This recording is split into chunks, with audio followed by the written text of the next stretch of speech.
What's going on, guys? Everyone, welcome from YouTube. Watching this later at a later date. We are rolling through. I actually expanded this out because my Wrexham save, I do have a international team in this one. We are still waiting.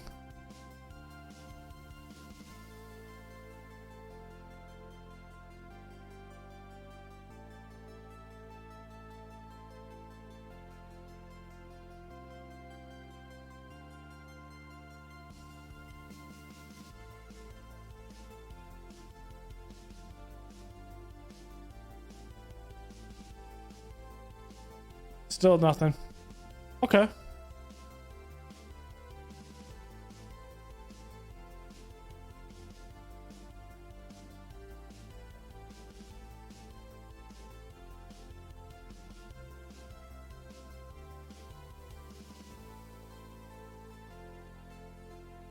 Do we have...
Okay.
Okay.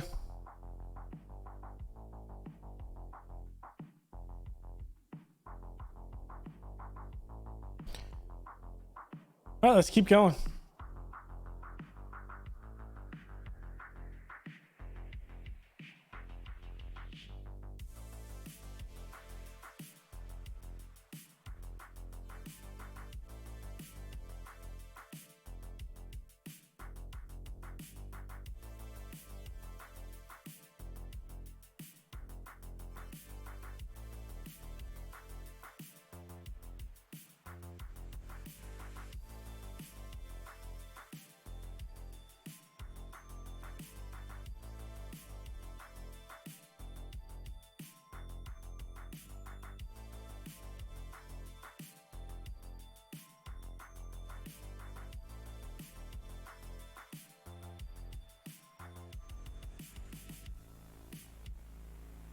Hey, what's going on, Mika Billion?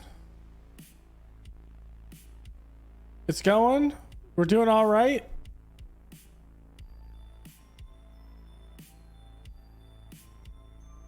We're in a 2-week break because I think it is a World Cup year, I think.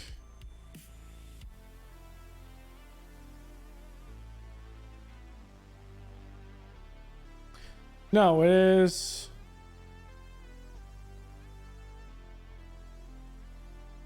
What? So why do we have this? Okay, I don't know why we're having an international break.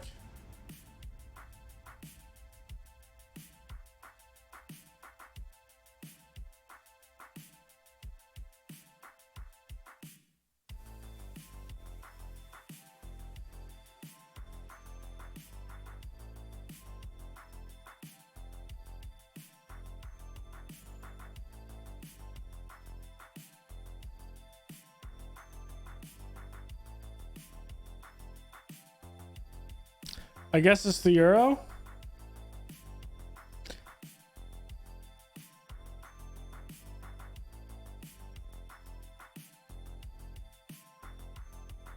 I do need to do that. I need to do research on how the international game works in Football Manager.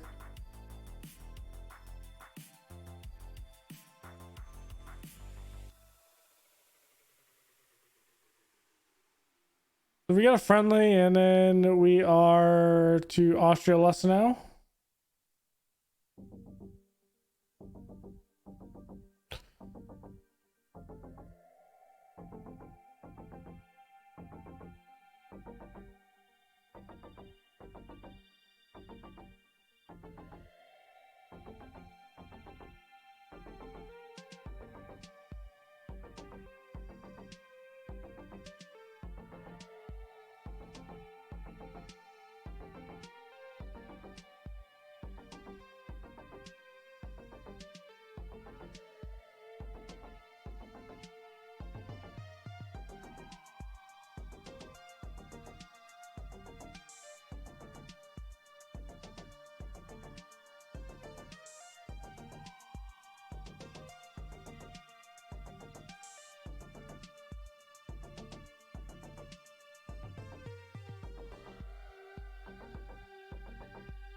Keep pushing.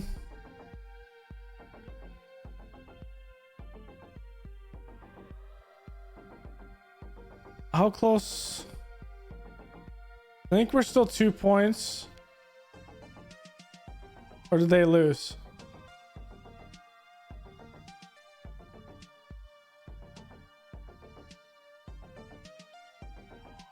Did I miscount that?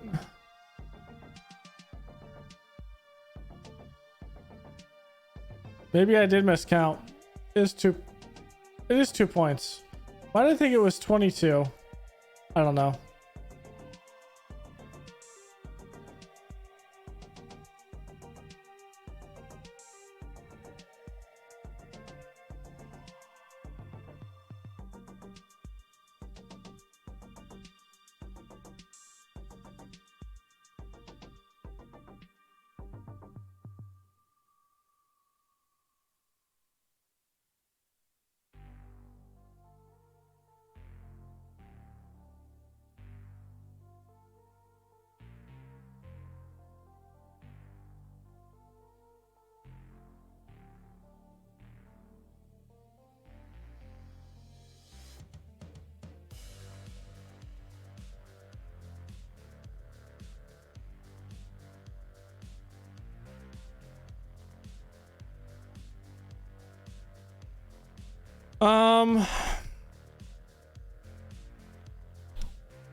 I think we're...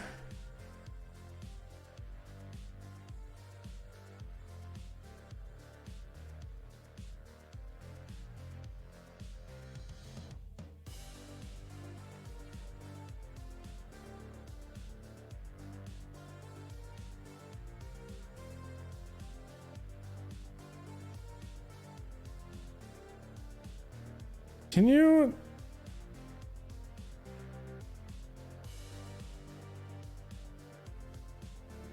I know there's a way to do it.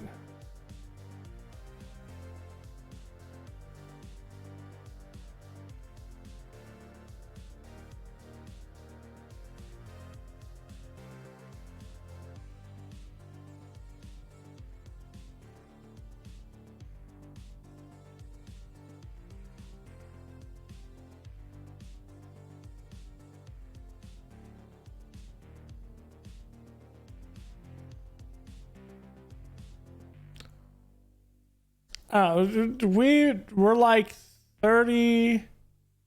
We're like 1-8-37 against Salzburg. So not so much.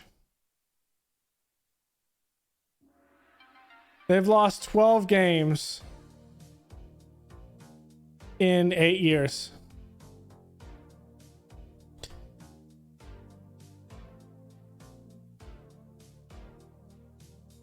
However, we do have something up on them, as we're the only team in Austria in the Champions League because they got beat. So they're down in the Europa League and we are in the Champions League. Not because we're good though.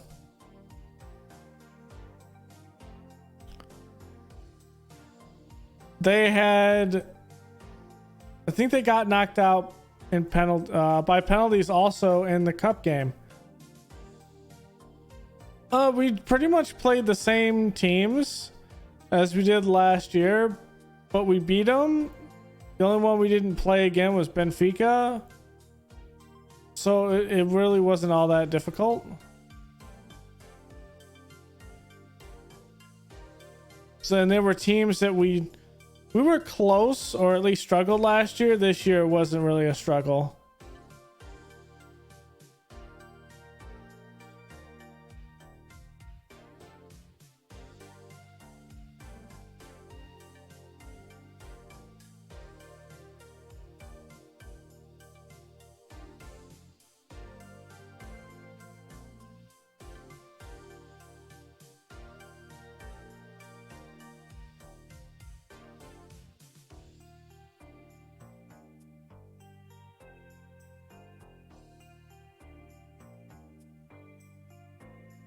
All right, yeah. Who is it?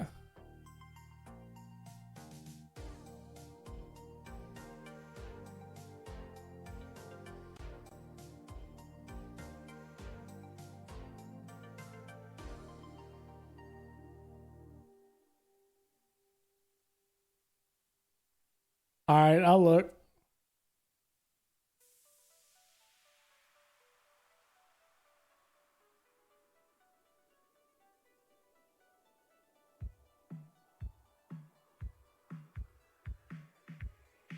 Looks all right.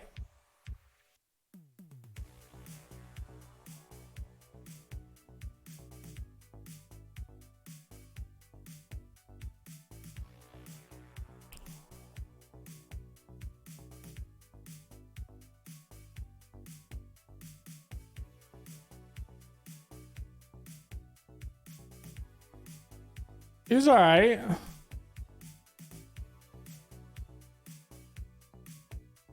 Well, mind you, that salary is in dollars per year. So it is per year, not per week.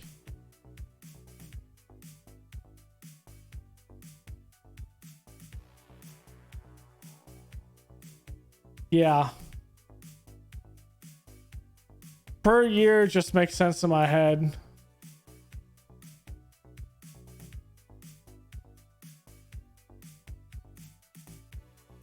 Since like everything's per year or per month, it becomes weird when you have something per week. Like your entire financial situation is set either by month or by year.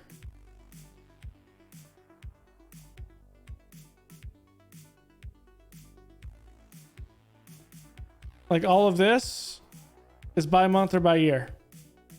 So it's weird that you would do it per week. And it's like, okay, now I have to do, say if this was like 2,500 a week, and it's like, am I gonna bankrupt my team? Because now I have to do 25 times 4. Some month it's times 3, some month it's times 5. It becomes a pain in the ass. So I just put it by year, mostly because the projection is by year. And then this goes by month and year. So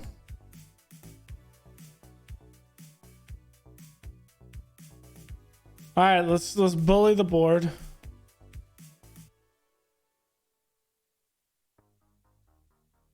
Good. Build it. Bully the board again.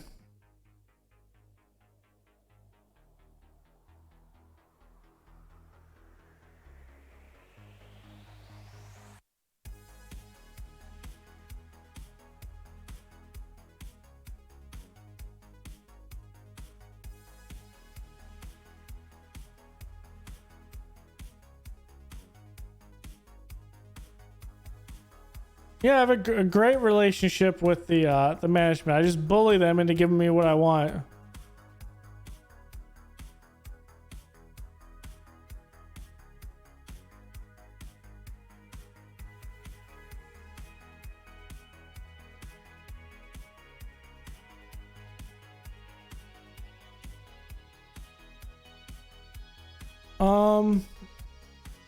We're playing a 4-2-3-1 now, and Gold's playing in the back.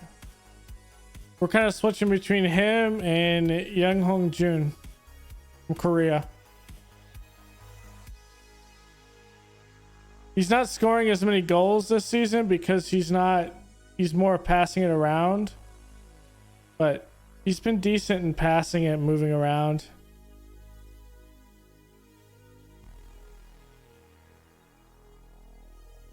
So it's been all right.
I think we've played 2 games and they're second to last, so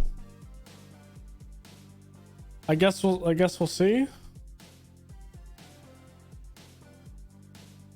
We almost had him. He's too good.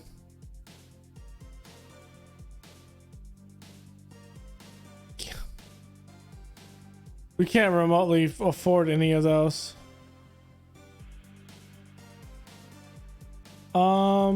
I'll look.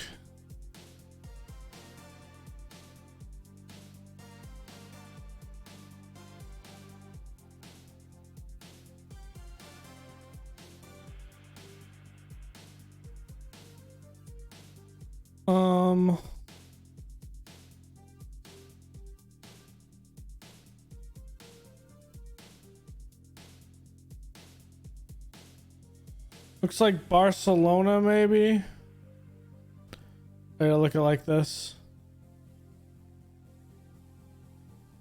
Oh, they tied Chelsea and then they lost to Barcelona.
I think that's a bug, down there.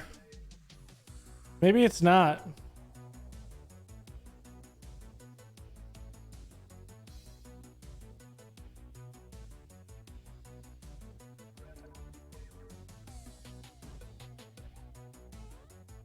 I wonder if this is in relation of, I don't know.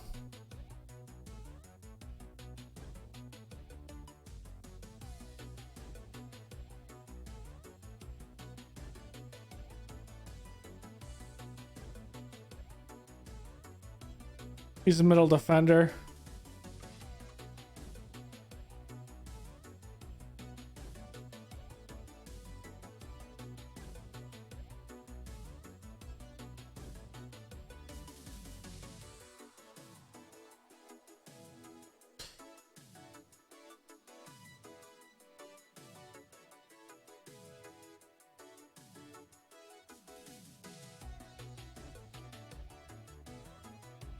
That's what I'm thinking. Like, he's not going to be able to play on the outside.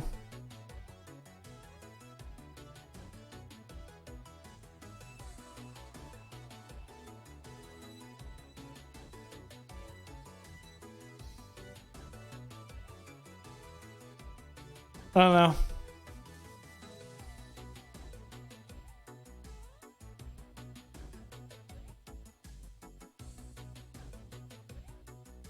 I just don't think he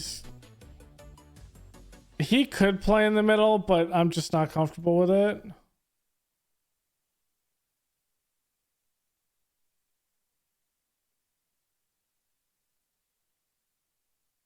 Bro, I just said you were awesome.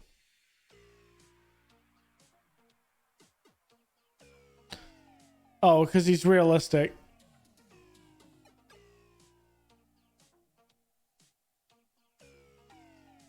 He's like, why are you praising me, coach? You should be angry that I made my first international game. Like, wait, what? Oh, we got 45K with this television. So I'm in the Premier League with Wrexham.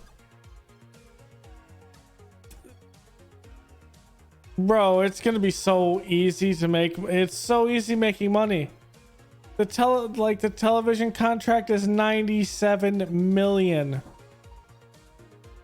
97 million.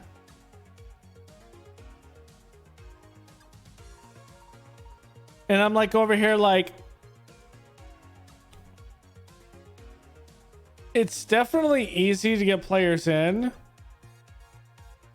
However, all the players want to go to so many different teams in the division that I feel like that makes it interesting.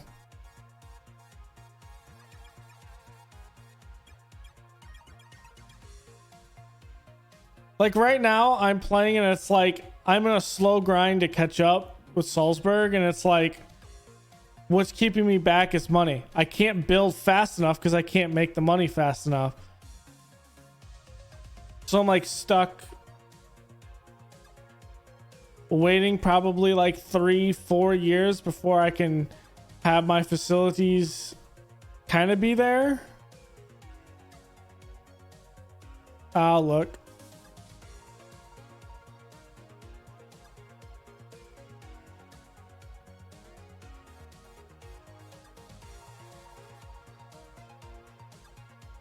$31. He's in that group where they can't actually afford him.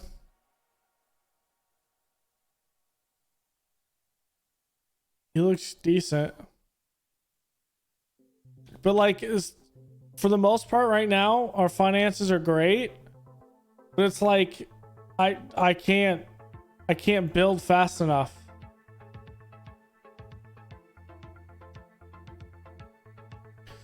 Plus what is cool is the biggest thing with England that I like is you have the two other teams and they play in actual leagues. And England is flushed out more. The issue with it is that I couldn't find an Austria down to tier 10. If we had that, we'd have under 18s playing in a league.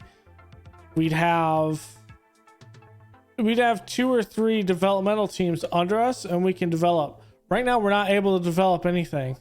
So it's like our under 18s are playing the Champions League portions right now for the under 18s. And the amateurs aren't playing anyone. And then I have this silliness that it's like the reserves don't do anything.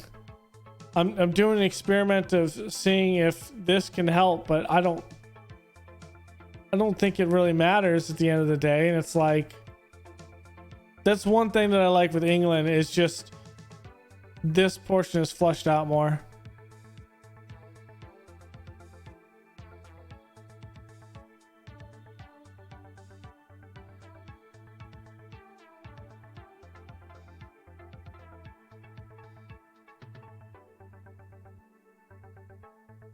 He actually looks pretty decent.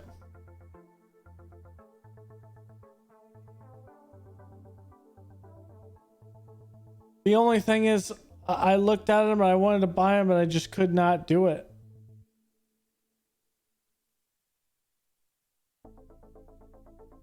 And I want to say at some point we were likely trying to get him. I want to say.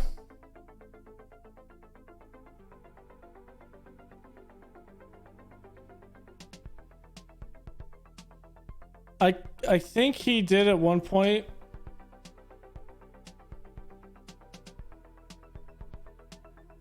No, he was straight. So I tried to get him here, but he didn't want to come here in 2024 because we weren't having Champions League, and he went to Dortmund, and from there it's just impossible. That was the biggest thing, is he just went internal to Germany.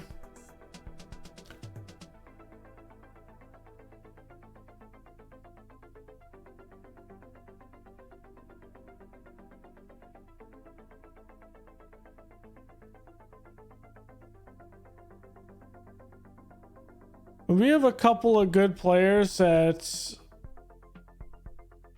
are regen types, but it's just new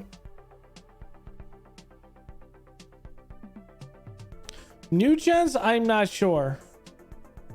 Now there are a couple that start in the save that were really good. Like the one from Porto I saw earlier, Reese.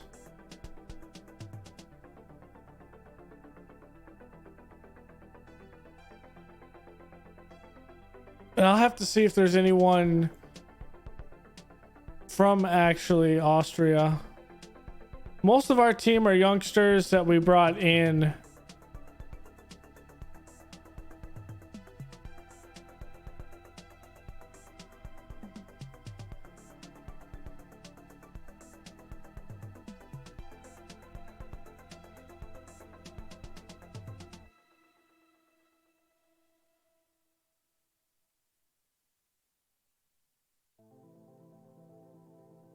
Let's see.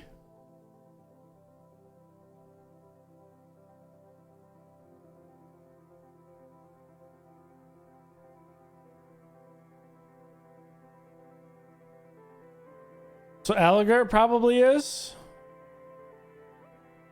He's like super fast.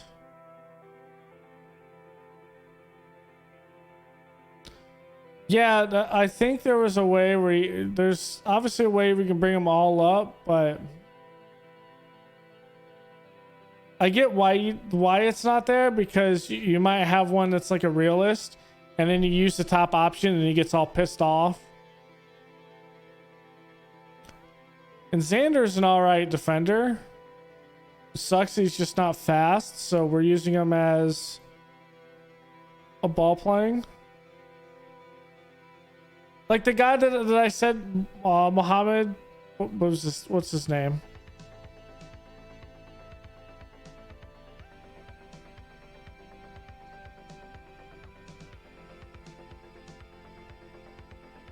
Damn. Where is he? This guy. I mean, Mohammed, he's a realist. So when I said congratulations on your first cap, he got all mad. Yeah, really, it's just these are the two that are from Austria. Most of the rest of the team is, yeah, some from Germany. These guys from France, from PSG. I think Angulo is from PSG as well. Or no, he was in Spain.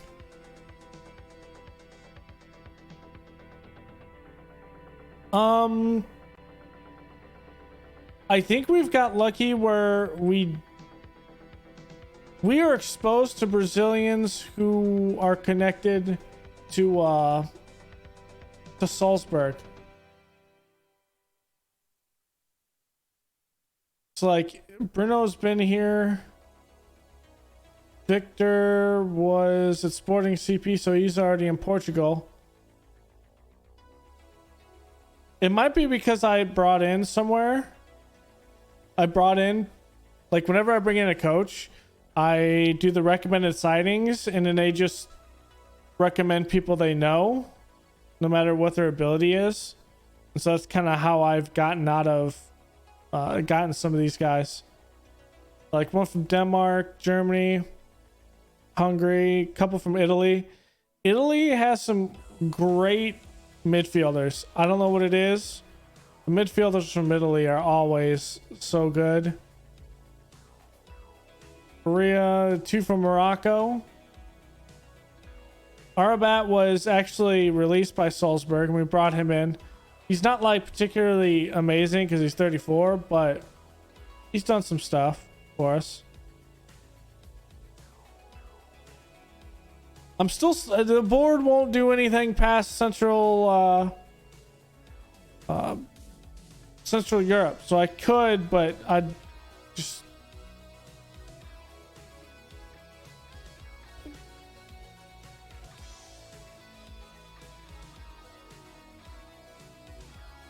So I'm getting exposed through who I think I'm pretty sure I do.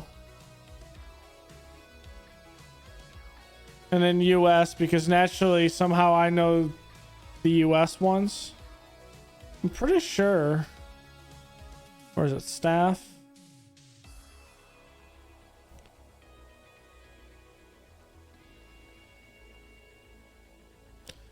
Italy.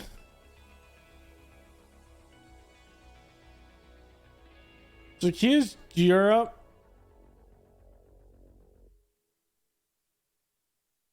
Colombo is Germany, Italy. Austria is Austria and Germany. Green is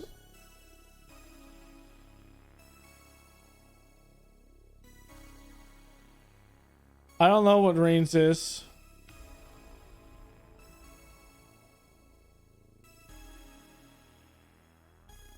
I think that's a bug.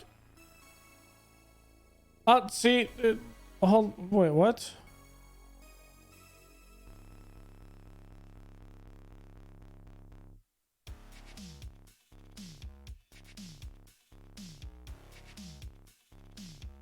Does he just not have knowledge? Is that what it is? Yeah, that was the next one. No, that was Raphael.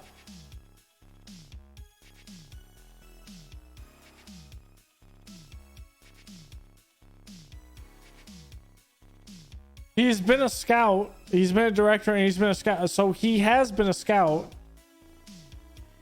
He should have at least Germany. I think that's a bug. Probably a graphical bug.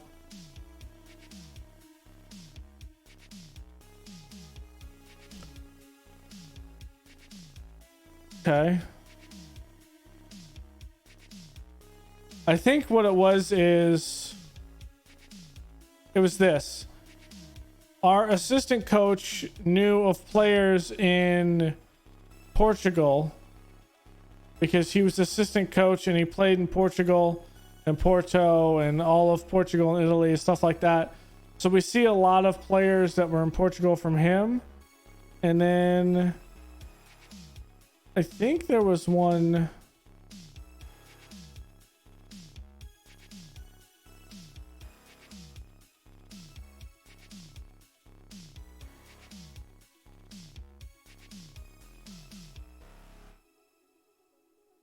So I think what it is our assistant coach has connections because he's from Portugal. So he has connections through that. But also, I think the reason why we don't actually need a connection to Portugal is because of our internal, or not Portugal, Brazil, because of our internal league connection with Salzburg. So I can see everything that Salzburg does, which allows me to see everything they do in Brazil with their affiliate. So I think that's why I get so many reports of guys coming in Brazil, is because of Salzburg and their Brazilian affiliate. Essentially, it seems like I get a lot of information of players in Brazil and players in Germany.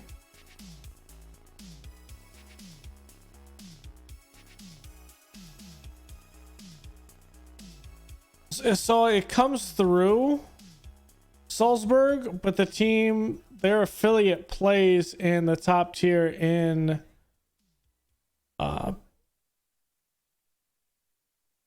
Brazil. Let's see where they're.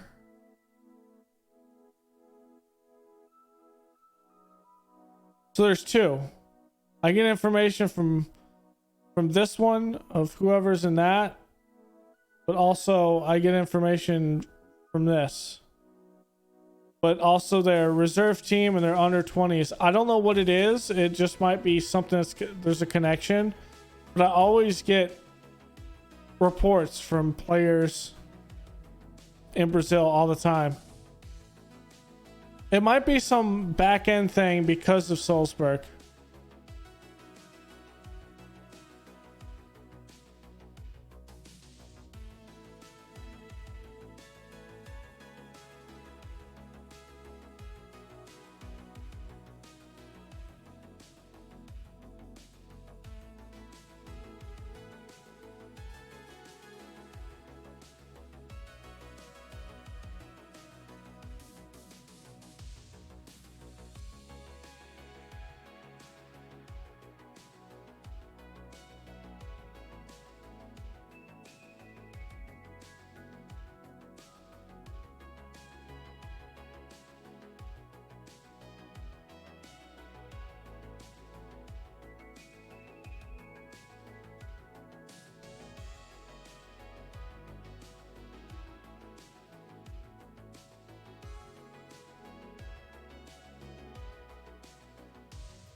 Okay.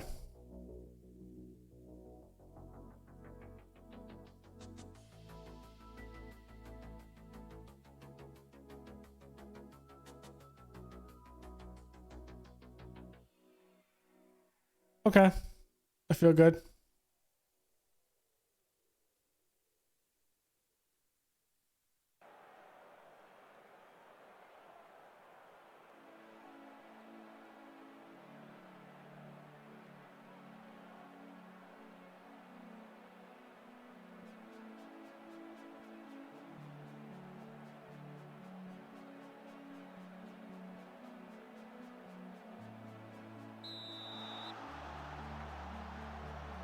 Okay.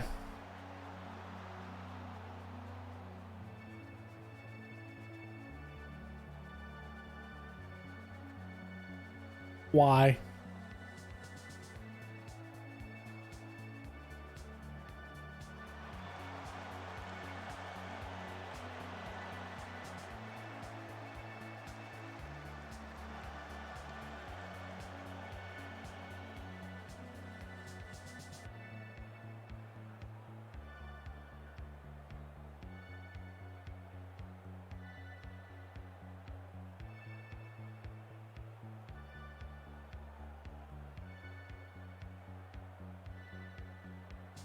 Come on, boys.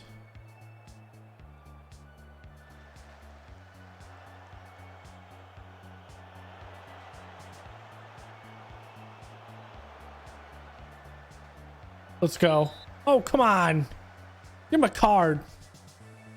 Okay, maybe that was Maybe that wasn't like a massive tackle.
That was weird, but okay.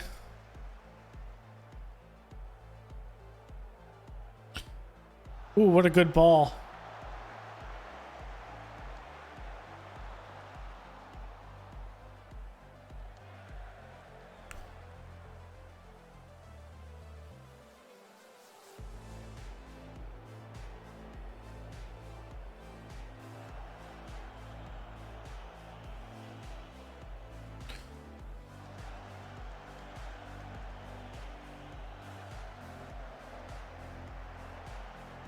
Come on. There it is.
Let's go.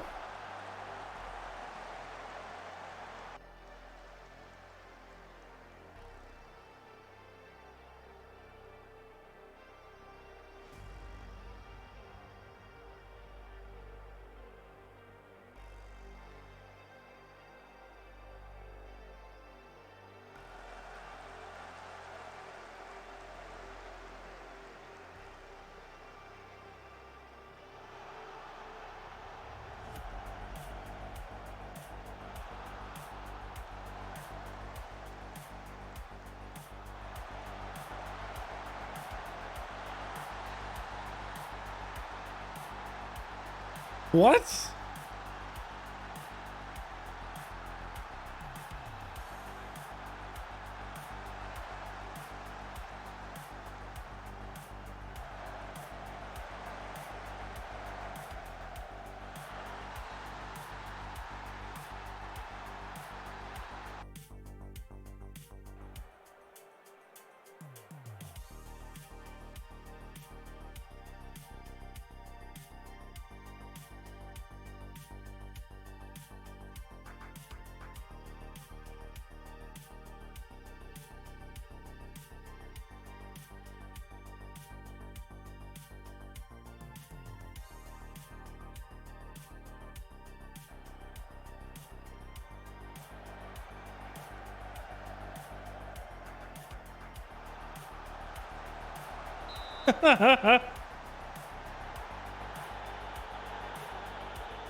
Nice.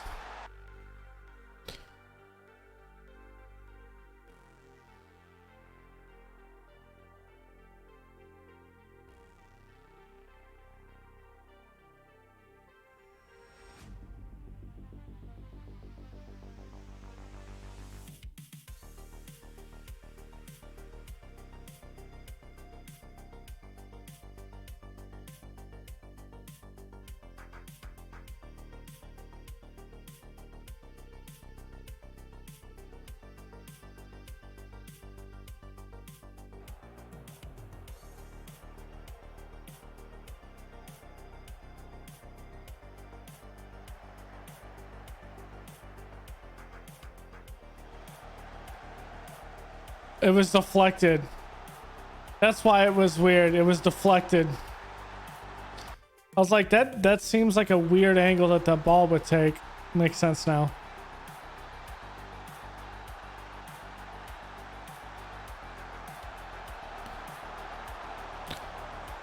I was like, how did that ball get from there all the way to here?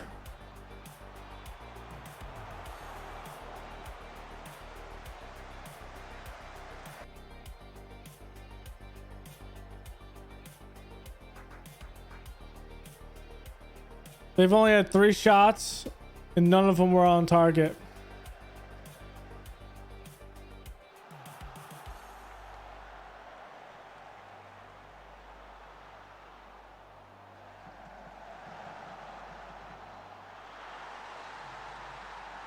Well, that's how the season's going. De La Cruz has 22 goals.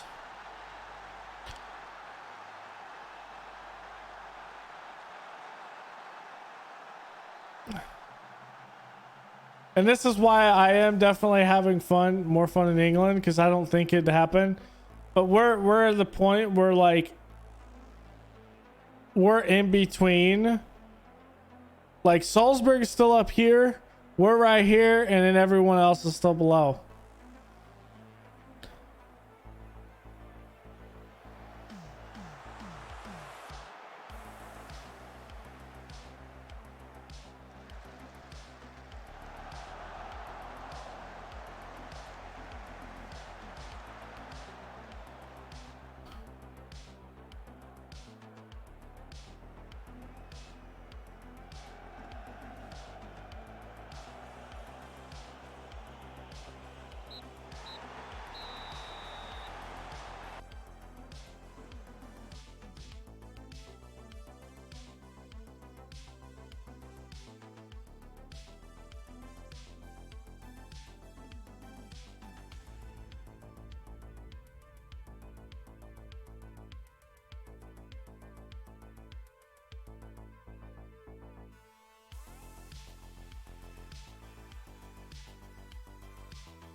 There we go.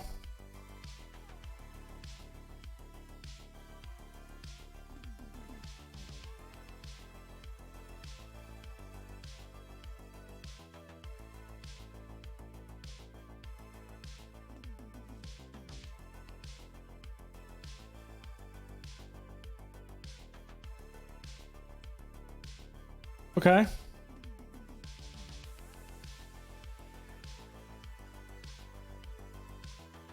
Yeah, it's like,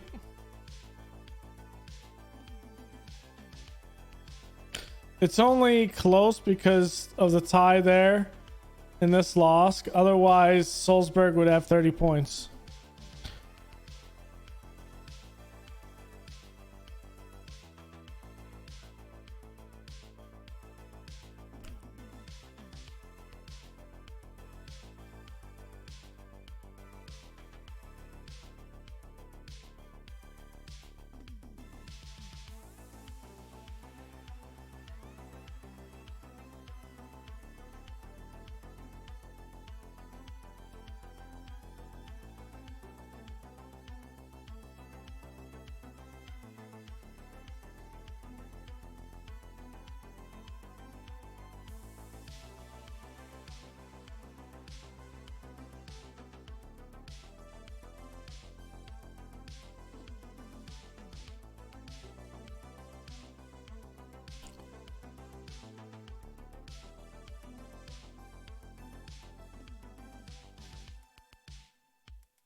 I think we're good.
Okay.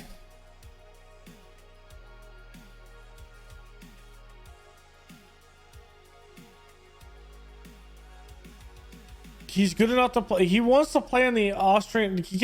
Give me the Austrian national team. We'll go somewhere.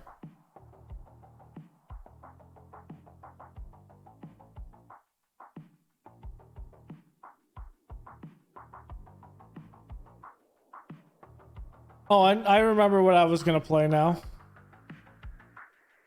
Or what I was going to look at.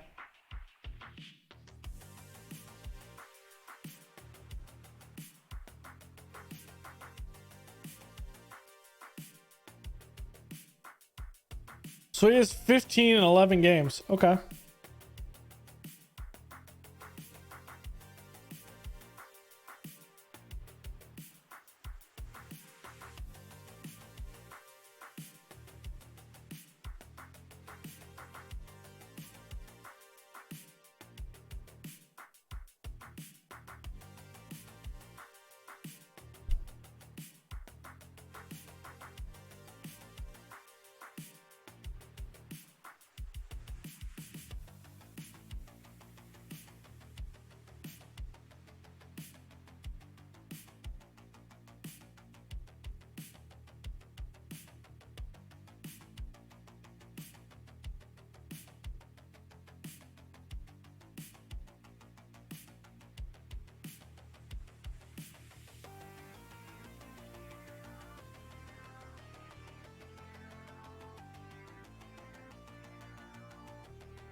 Okay.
Okay.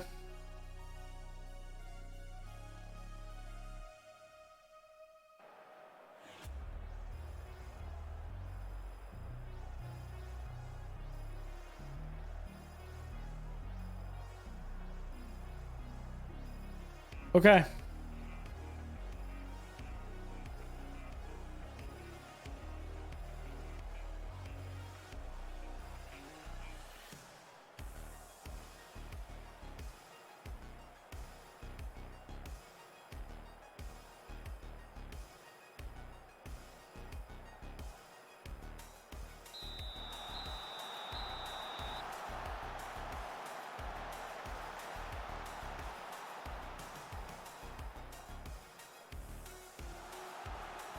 Okay, good move. Oh, I think he's offsides. I think he's offsides. Why? Come on. I'm pretty sure he's offsides. Wait, what?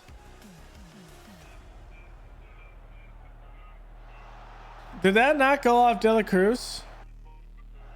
Oh, when he kicked it. When he kicked it.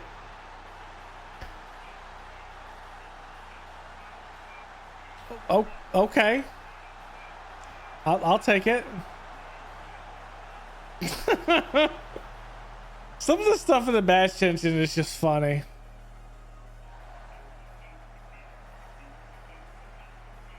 Did he just flop? I think Zalakar just flopped there.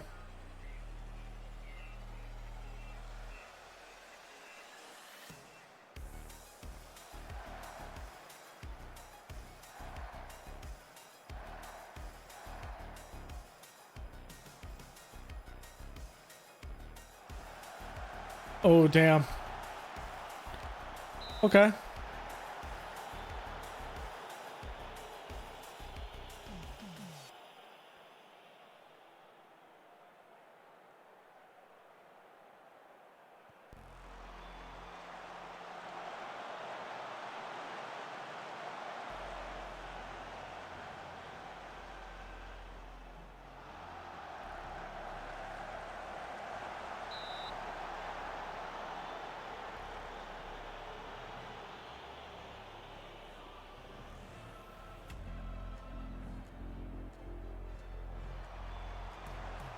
It's only been 3 minutes into this game.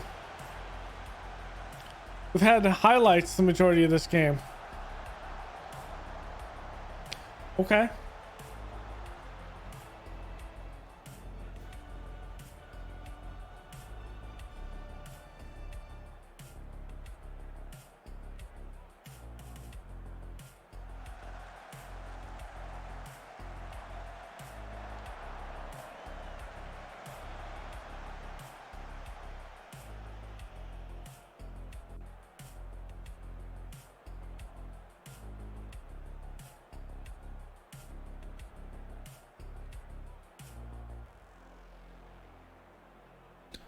We'll take it.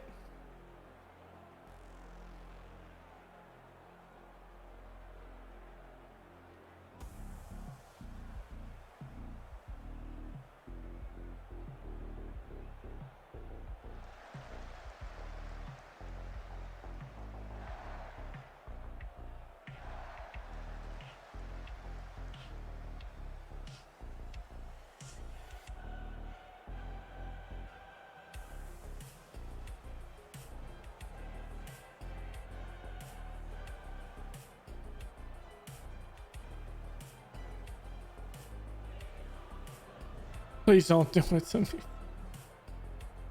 Why?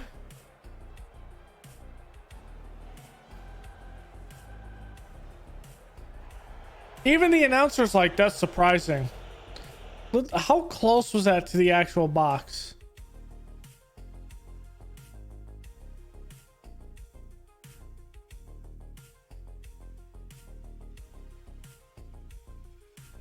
I think he's outside.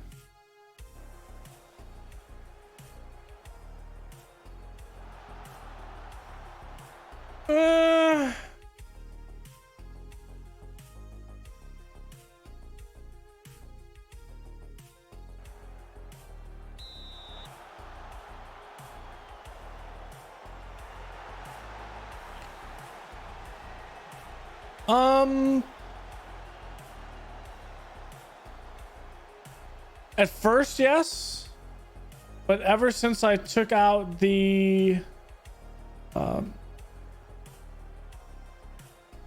claws, not really.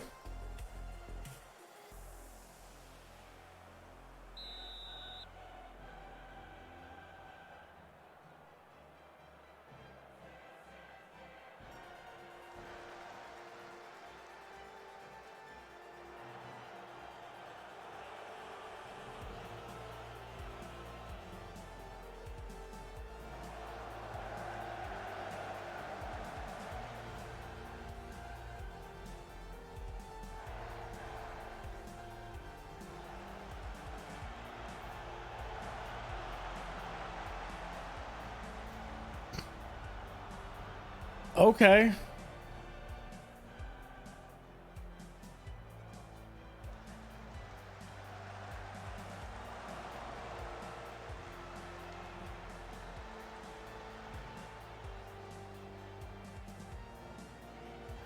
Yeah, I'm gonna take him out right now.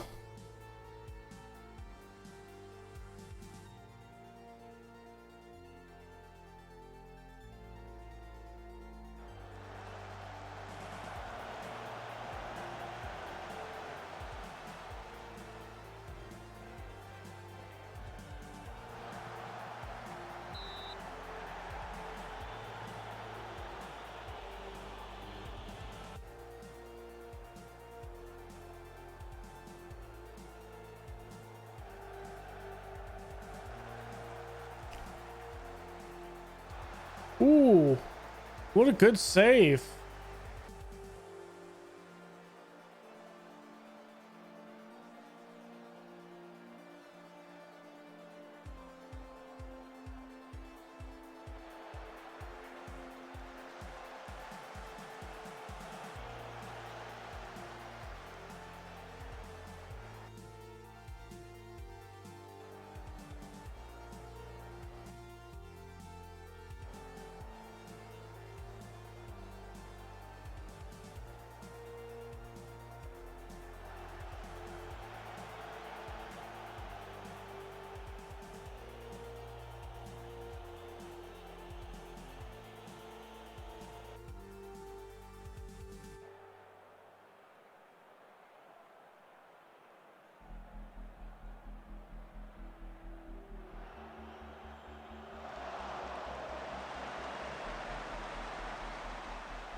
No, never get corner highlights. But I also never score on corners, so I know why there's never corner highlights. I'm going to play him completely. Oh. Newble. Murat's playing as a fullback, right? Or no, he is playing as a wing back.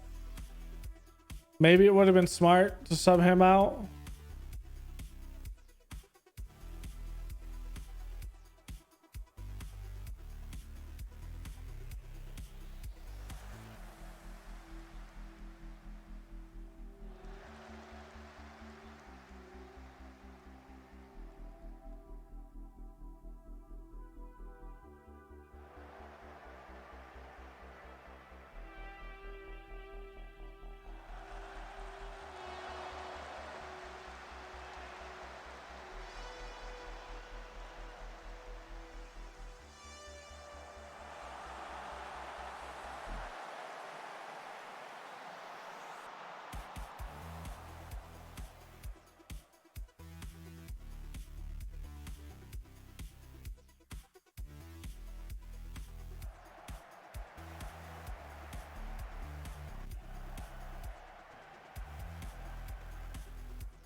It's not there.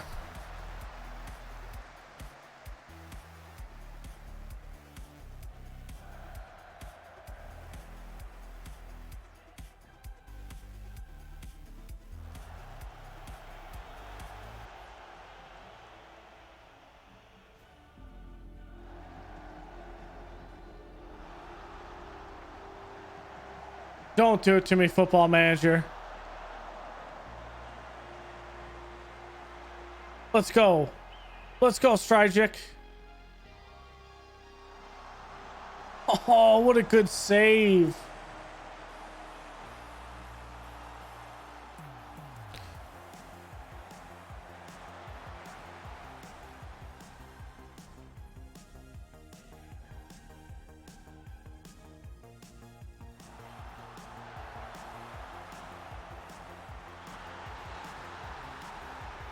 Oh, okay.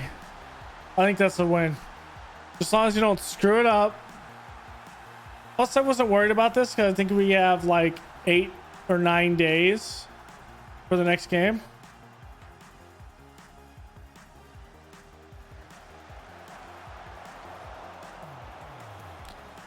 Niestrup, man.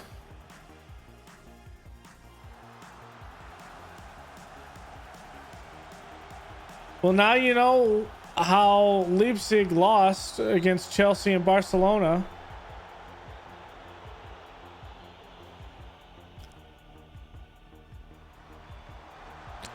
I knew we were going to give up at least one. I knew it was going to happen.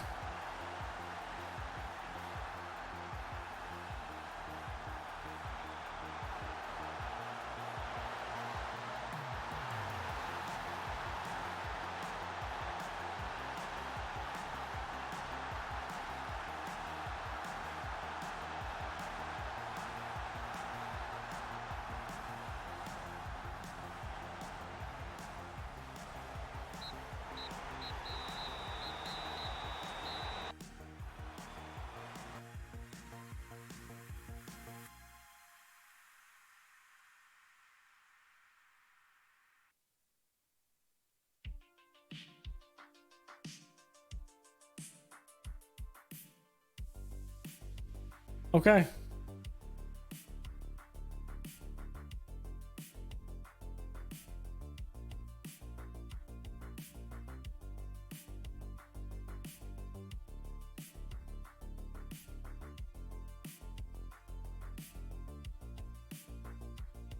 Okay.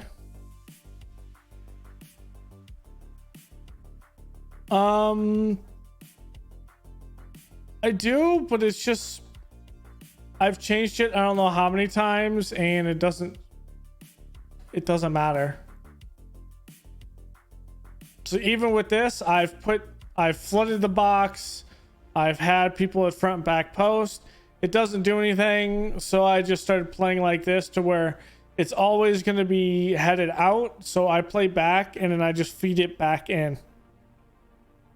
Oddly enough, it's hilarious. The initial corner, even with everyone in the box, it doesn't really work.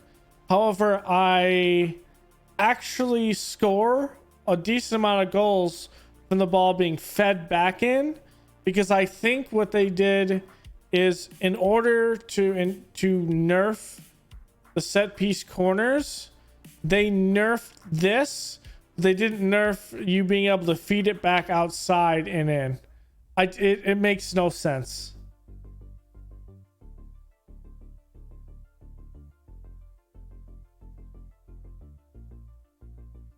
Yeah, so I was initially set up like that, and I was getting no goals, none. So I was set up where I had a front post, back post, and I even flooded it even more than what you had. That also might be it as well, because I don't have someone that has a jumping reach like that. So that could be it. But generally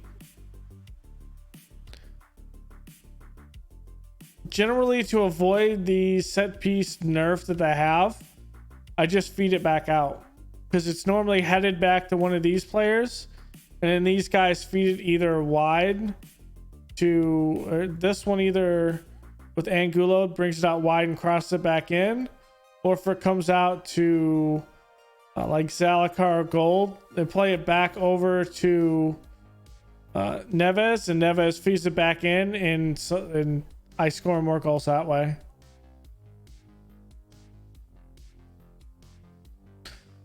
Yeah, it never works for me. I don't know what it is. It could just be bad luck. Like, Angulo has 16 reach. I've put him in the middle and he just doesn't win headers. He just doesn't. Now, Burkhardt's actually scored a couple offset pieces, but typically no corners. They're on the feedback in or static. Xander doesn't really, which I think also with headers in that is finishing matters, and I don't have anyone with good jumping reach and good finishing. Like good both. Zhao is the one that feeds it in because his jumping reach is terrible. Oh, that's what I thought, where finishing doesn't matter, but I've seen too many times where like they'll hit the post. If their finishing isn't great, they'll just hit the post. Yeah, maybe it's just my luck. It's my bad luck.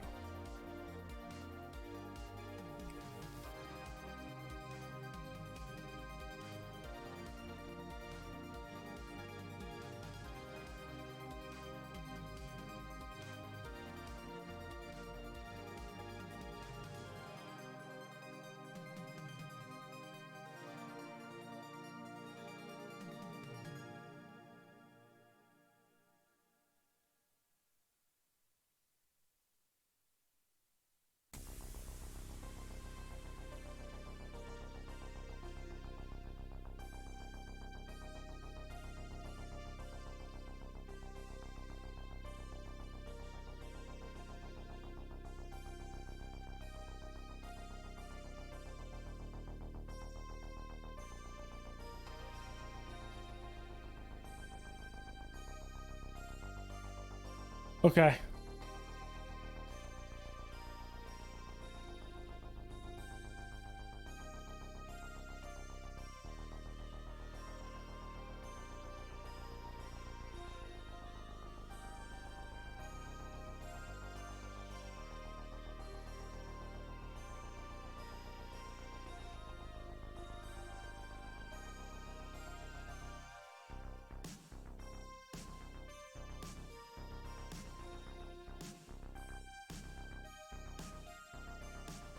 Okay, they lost.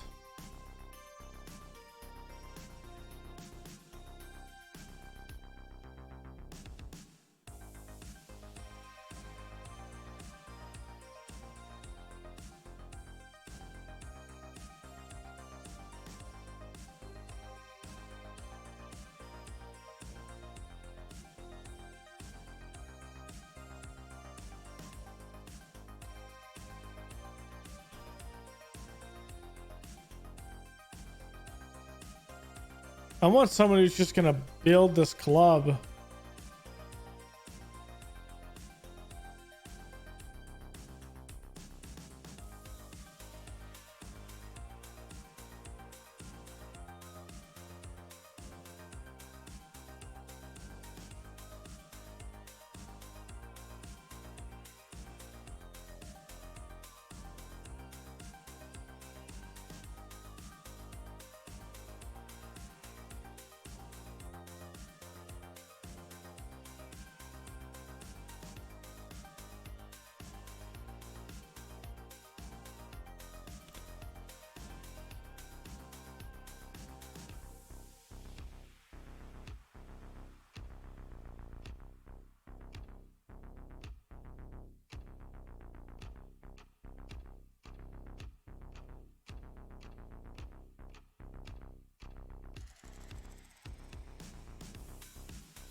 Okay.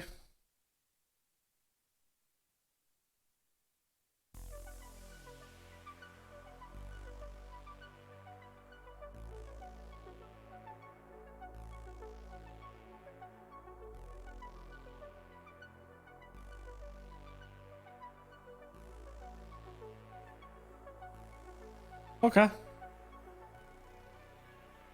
I feel good.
Okay.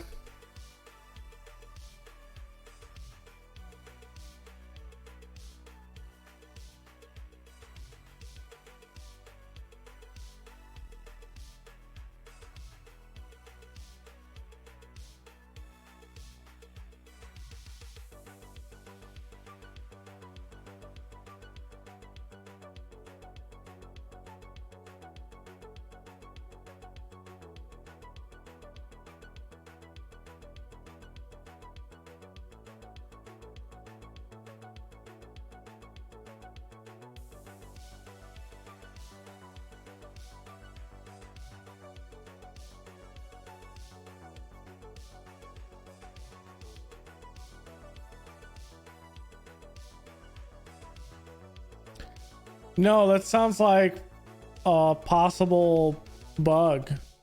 I've never actually had that.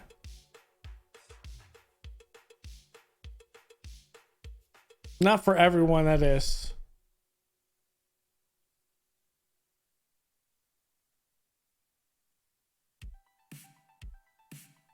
But you would never have most players be 5 out of 5.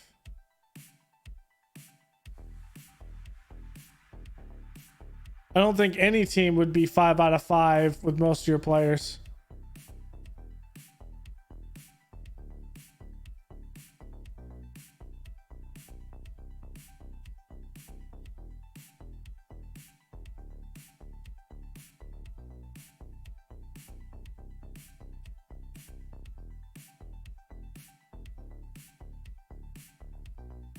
He looks good.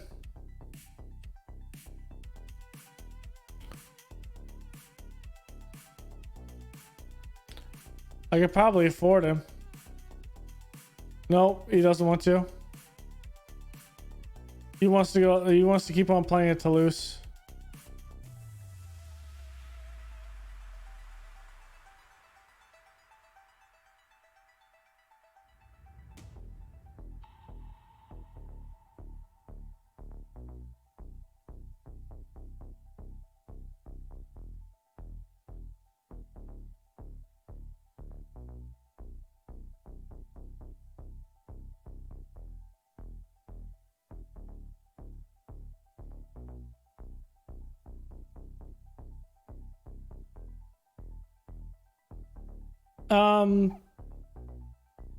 Toulouse, I think, has been a pretty good team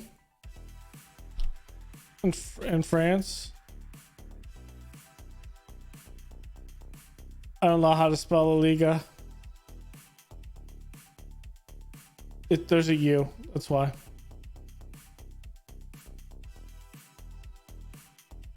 The 4th, 9th, 10th, so mid tables.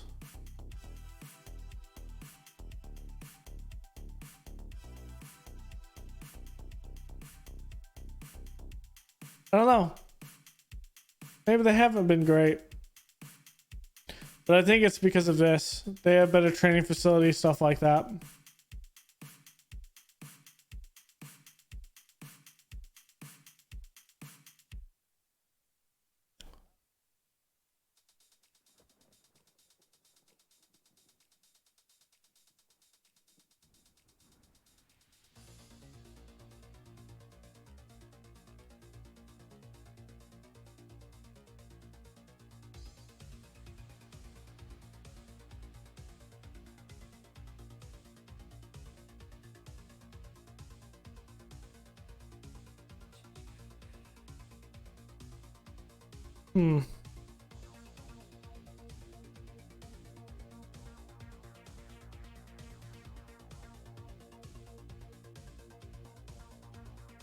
He looks good.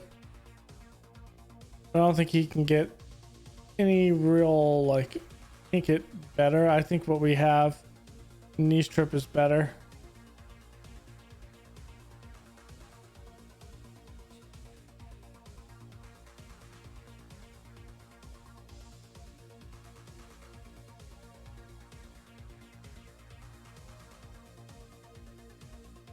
Hopefully we can. He's been great. When he comes back to us in December, January, we can maybe sell him. So what I do is, I think we're exposed through the Salzburg affiliates because they're in the same league. So the same league is at the top flight in Brazil. So we are exposed to everyone at the top flight in Brazil. So it's not that I've scouted just that team. We get actual scouting messages from Brazil because of that.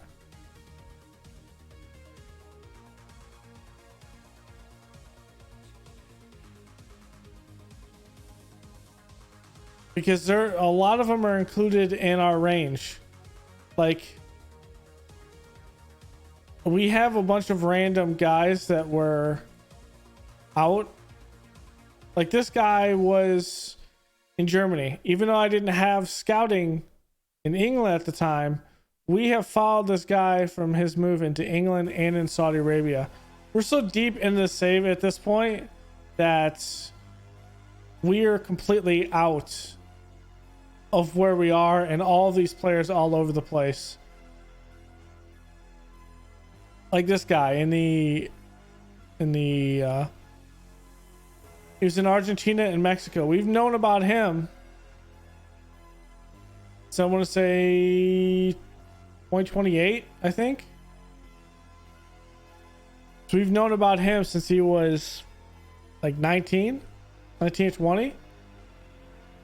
So we're still getting a lot of these players. I don't know anything about the Greek. It's not in Central, but we get constant Greek players recommended, and Portuguese. For whatever reason, I get a bunch of those from the MLS as well. There's another one from Portugal. Like, we get a lot of recommendations. And I think it's because they're just from all over the place. It's just, we're not I think the scout picture is very ambiguous, because I think it thinks that if you don't have a scout in that country, then you don't know anything. But yet I know a good amount of players in Brazil at the top flight. So, and I feel like you start seeing weird things happen in Football Manager saves when you get deeper in the save to 8 to 10 years, and I'm starting to notice that. Like 8 to 10 years at the top, being able to look around, you'll see some weird stuff. My Wrexham save, I don't see it because it is year 5 and we are just at the Premier League there. And so we're just starting to see the players outside of just England itself. So there's no oddities. Yeah, I always thought you had to scout straight. It might be a change from the scouting. That's what it might be, because these scouting recommendations are obviously what you get here, but also my coaches will just add people in.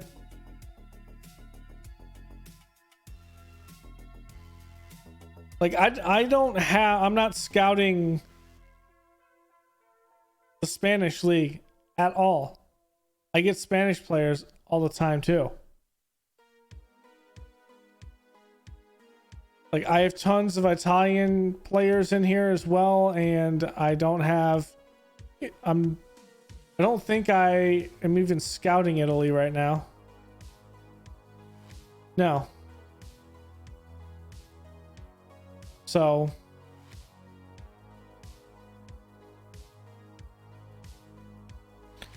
I have one,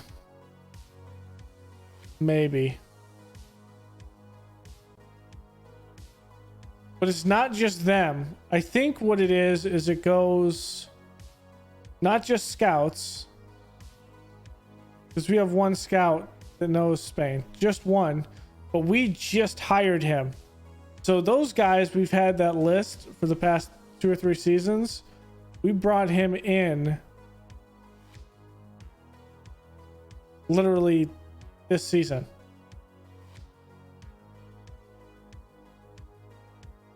But we had De La Cruz, who's Spanish, and we got his info back here. I mean, we got his info the first year we were up at the top flight. Or no, it was the second year. And we got his info, and we had no one from Spain. No, I didn't in that.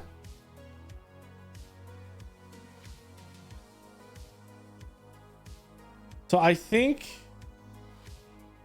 it both goes through them, and you can ask performance analysts to give you players they know, and you can give recruitment analysts, and maybe those actively will throw people as well.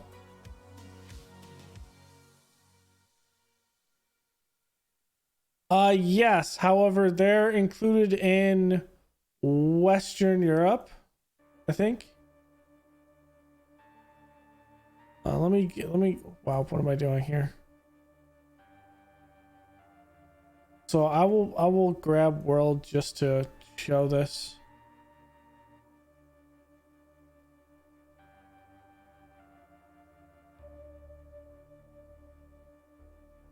So if you do region,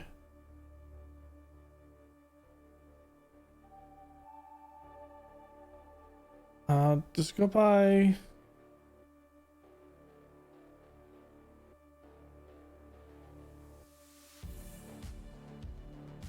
I thought it would if you go like Northern Europe. Well, let's say what's in Northern Europe.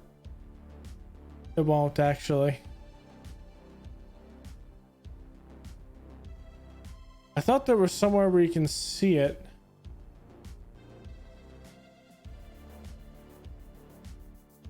You can't really see it in that because you're opening. So I think you're kind of stuck in this. But when I look at it from, say, here, and I go, hey, I want to know about... I gotta go one day. So it doesn't screw itself.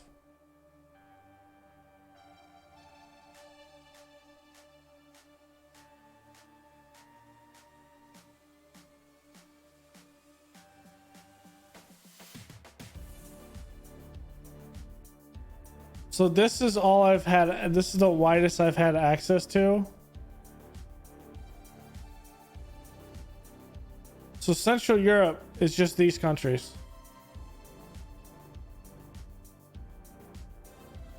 So yeah, I'm not sure what constitute as, I would imagine that it's Western Europe.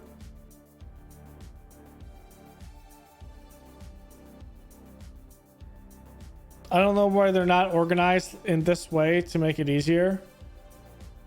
But this is all Central Europe, and this is the highest one. It is possible that in year 1 or 2, I might have had World because I didn't know how scouting budgets worked. So I could have had World, and that's what happened. It is possible.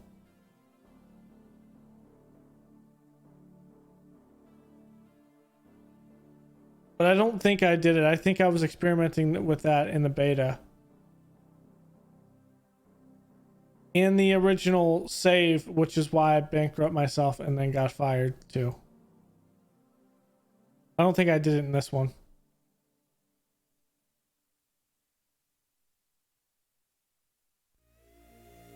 Which I think is a weird thing. I think you should be able to have a tiered system where, like, say you send scouts, say scouts wise, and you're like, okay, the guys say you can scout Central Europe.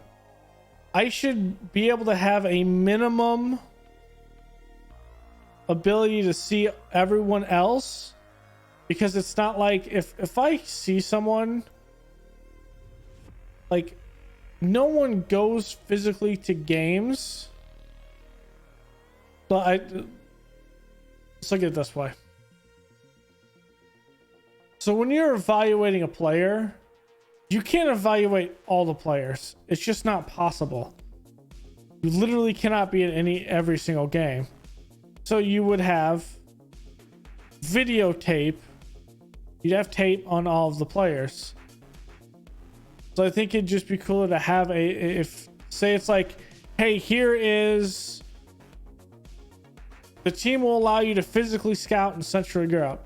However, because of tape, in quotes, tape, you can get a minimum of everyone else, say in your continent or something like that.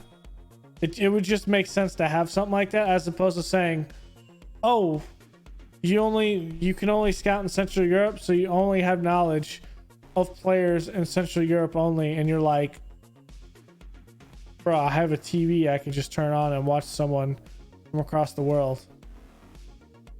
Like, that makes no sense. And you can even do it so much as like players in range. This is everyone in Central Europe. The thing is, I know players outside of Central Europe. And I think, if I'm not mistaken, my scouted players might... No, my scouted players aren't more than that. Well, hold on. The scouted players are 2,000.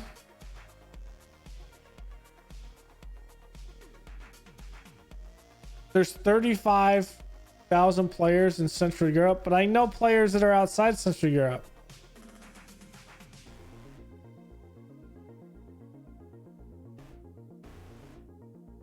Like, for example, that guy that I knew that was here, I know players in Spain.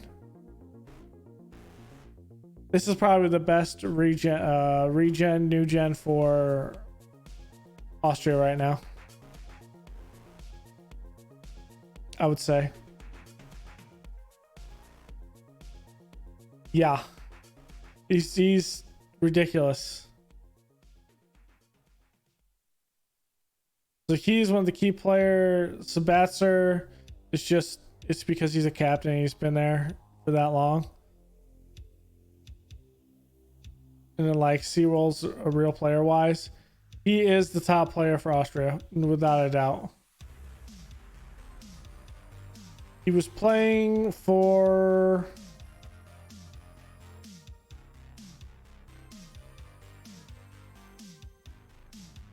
Rapid Vienna. Rapid Vienna had a couple good new gens. But they've all since left, and I don't think they've had any more.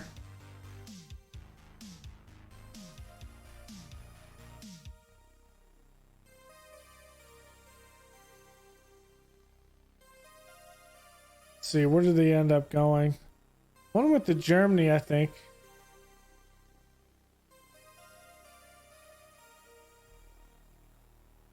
So Petrovic went to Montpellier.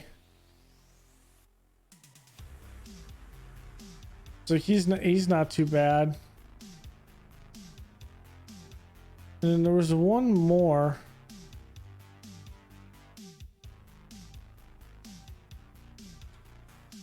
For which one? For the one that went to Montpellier? So did they have two go there? Or did it just reset? It reset. So the one that went to... Was he really? Oh...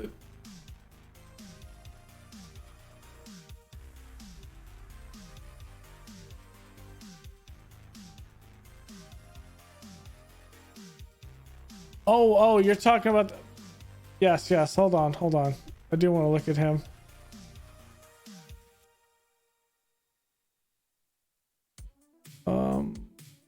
Hamburger.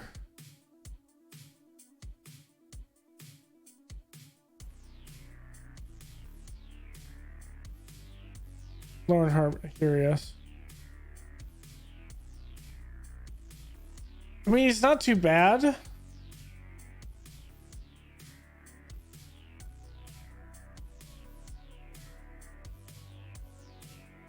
I don't think he's better than anyone else we have on the team. Zalakar is better.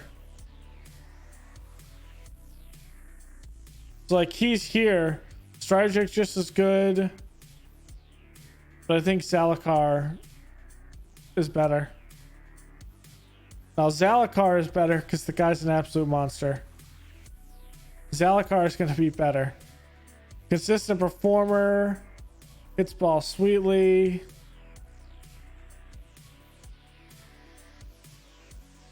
He's either footed on top of that too. Good speed, balanced normal personality, merges with the team well. He's playing at the Slovenia. So I mean, Zalakar is going to be better. He's not better than Sesko. The biggest thing is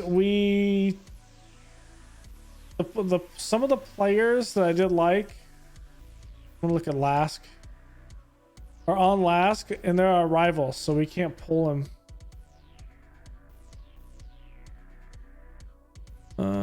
Who was it?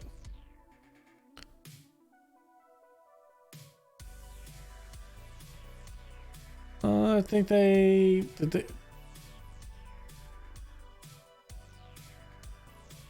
Heidel was one of them earlier that we were looking at.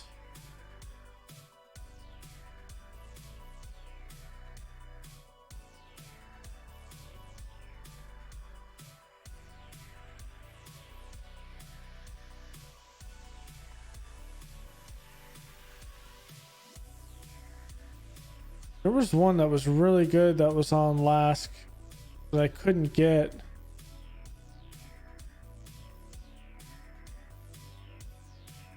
I thought it was Podolak, but I guess not.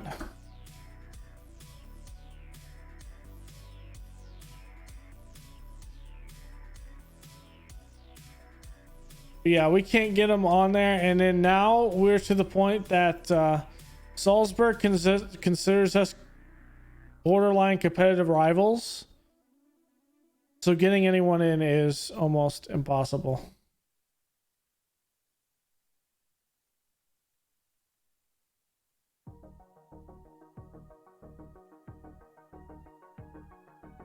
So I like Victor Lanos, look decent.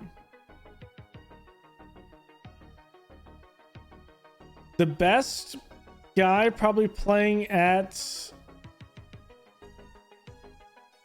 this level right now in Austria is probably, it's a toss-up between Fernando, Tyrgard, or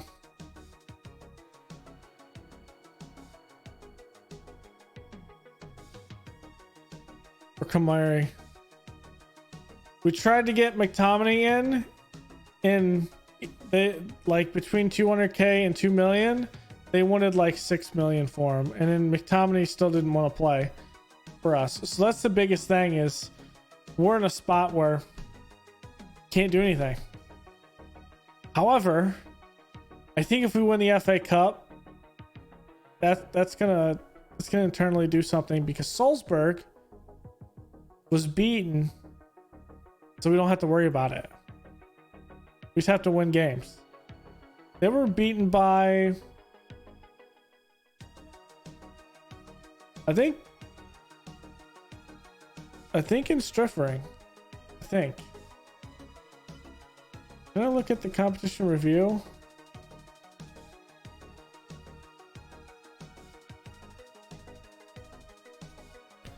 Isn't there profile? Yeah, here it is. So they were knocked out in penalties with SV Horn. My bad, SV Horn. So we have an ability to win this. The only team that I'm worried about in this is Austria Vienna or Lask. As you can see, it's just all Salzburg. There's the Storm Graz. So starting from it, they've won every year. Austria Lustenau snuck it in last year.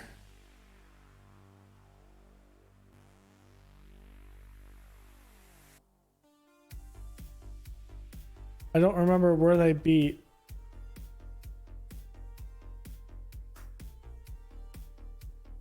So we lost it last year to Salzburg. Year before it, SV Reed beat Salzburg. And then the year before that,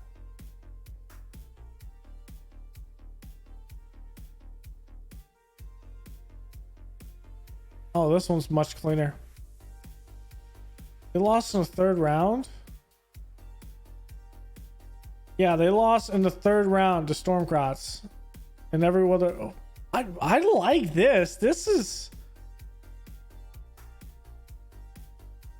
is great. I like this.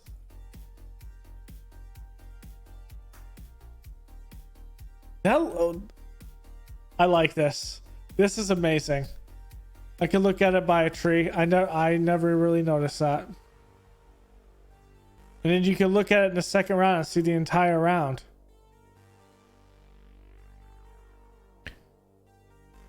Yeah, and then here we lost to Salzburg. And Salzburg went to lose to SV Reed. If we would have beat them, then obviously we had a chance. Because I mean, Storm Graz and Rapid Vienna played each other. So it was like, we've beaten SV Reed so many times. It's insane.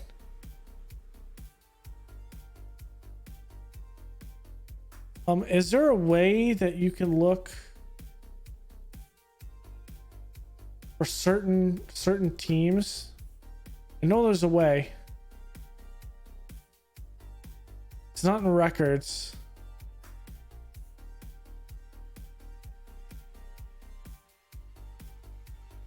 I see it in the ones it's like before the game.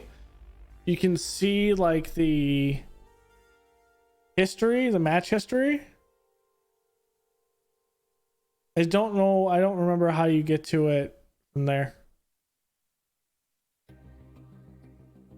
We always get old ankle ligaments.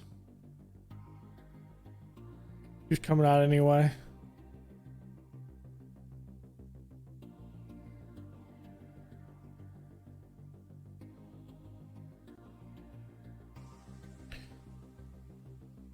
Burkhart to Crystal Palace. I would not be opposed to that. but Burkhart just plays well. I don't know why.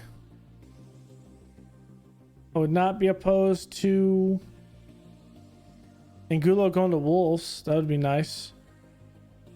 Zhao isn't going anywhere. We locked him up on another one. Bruno. Okay.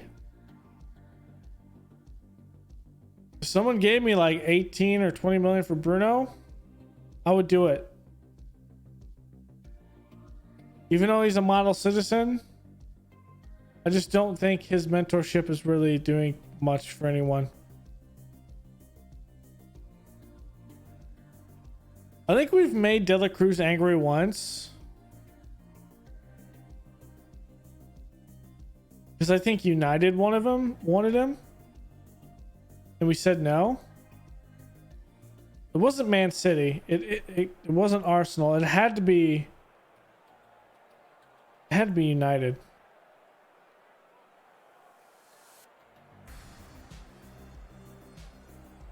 And then I think Salzburg tried to get him once, and I'm like, no, get out of here. You're not taking him. Like, you're crazy.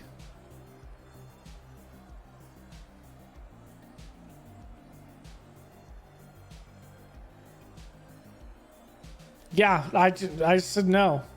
I think that was when I put in, like, after Salzburg took him and I knew that they would keep on trying. I think they put in like 2 or 3 bids. That's when I just turned it off and refused all bids from everyone. Okay, De La Cruz. I did get one. So what I think the big things is, and I think I'm gonna do this with Bruno, is you completely just stall and refuse. Oh, he would cry because I think the players value the team over the worth. And the manager too. I had a manager sell a player that was 4 or 5 million under what he should have been. And the manager was like, no, this is how much his market value is. And it was like, nah, man, that's not how much it is.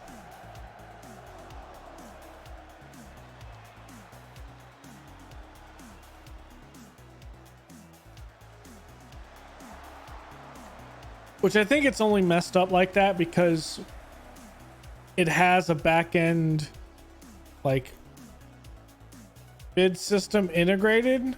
So when that happened, it was during the summer, and instead of having like 10 teams bidding on them in the winter that I refused, there was only 2 teams. So they were asking for like 5 or 6 million.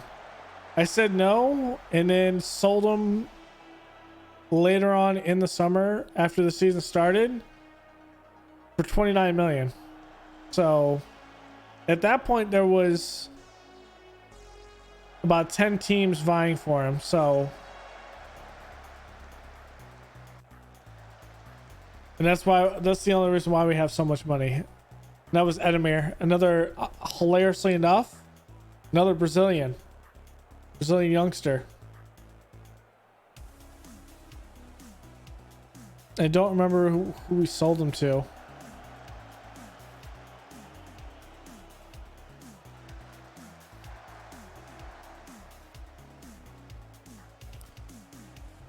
I think it was somewhere in Germany. I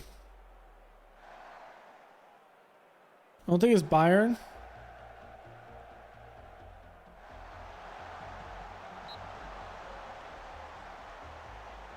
It might have been Eintracht Frankfurt. I'm trying to think.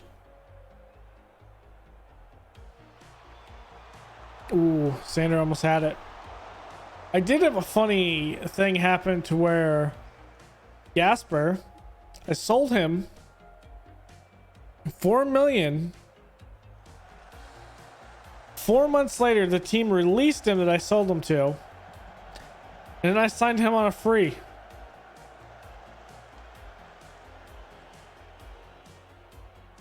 I was confused. I still am confused.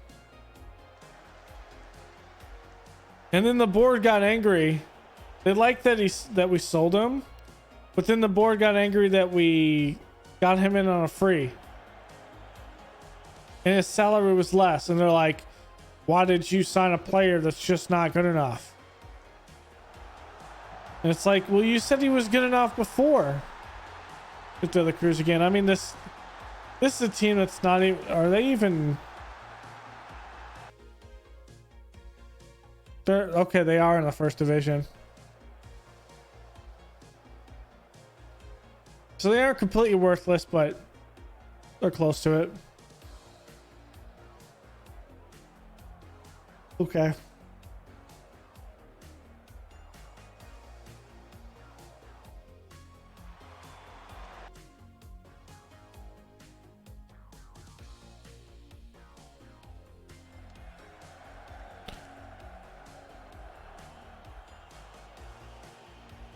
I think he technically drop kicked that and the graphics messed up. Oh, this match engine just makes me laugh. Because he just dropped it and then it stopped. And my computer definitely didn't like hang up or anything like it does with Football Manager.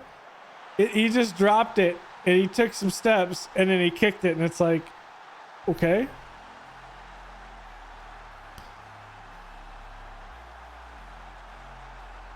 I should have probably played my backups here. I didn't want to take any chances though.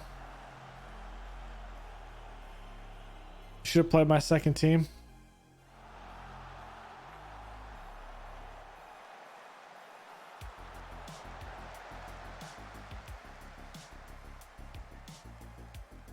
I wanted to be no doubt though.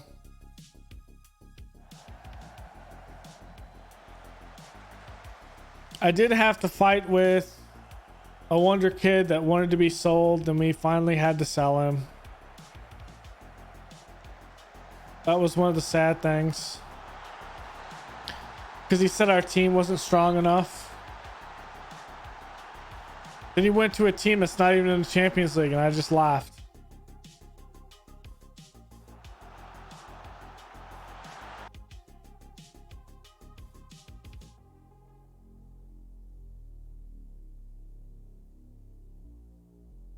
I think he was so good too, I think.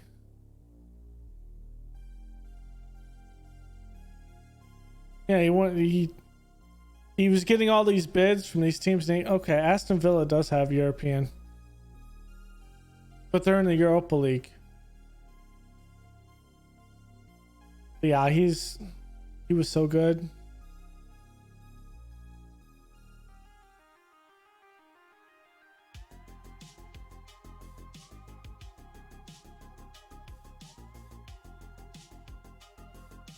That is weird.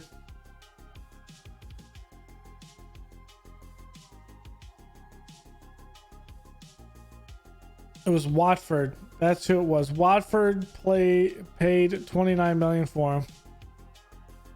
He was good. I don't think he's worth 29 million.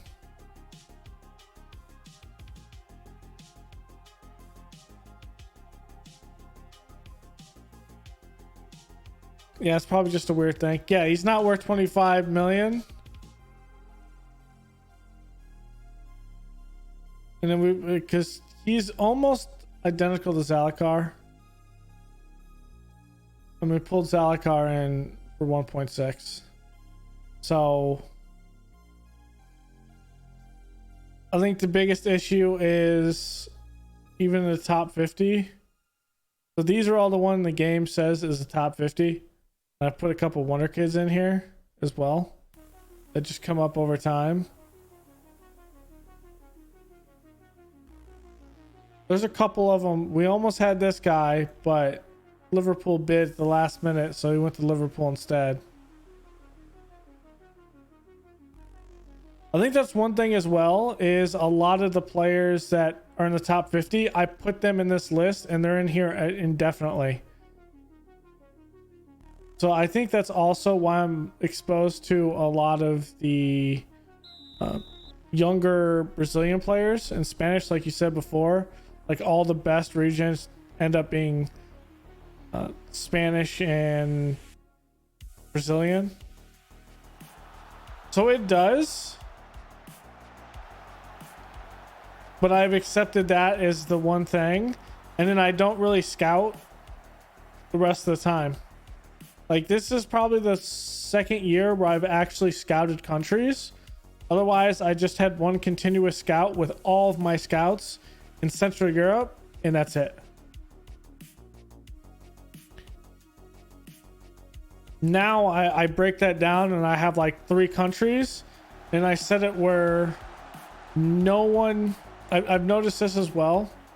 The default, and I don't know why this is, the default will put people in numerous lists, which cuts down on the max allowed, because you can only be shown 50 players per cycle of your scouting list, which makes...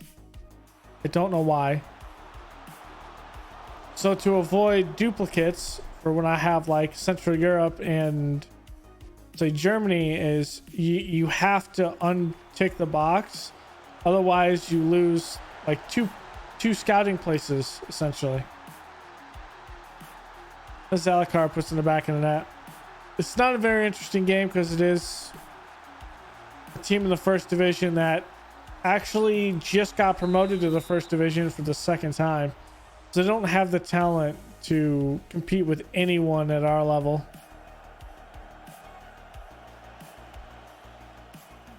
So yeah, we'll eat in your scouting budget with that.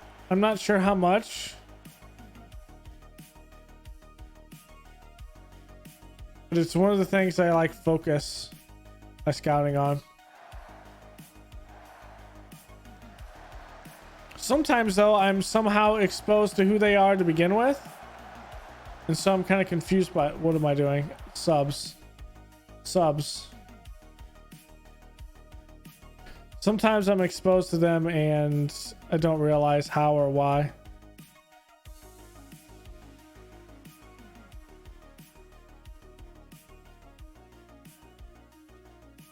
Get Carrion.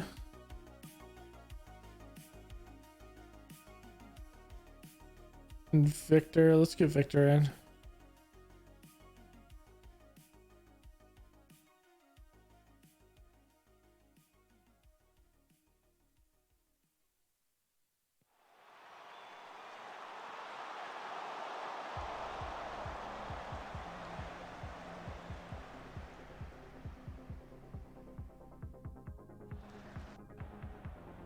But also what I've been doing lately is looking at the teams that are relegated. And I've also, obviously for relegation release clauses from the teams around in like the bigger leagues. So I did it with Germany at the top flight and the Bundesliga 2, or what I think it is considered.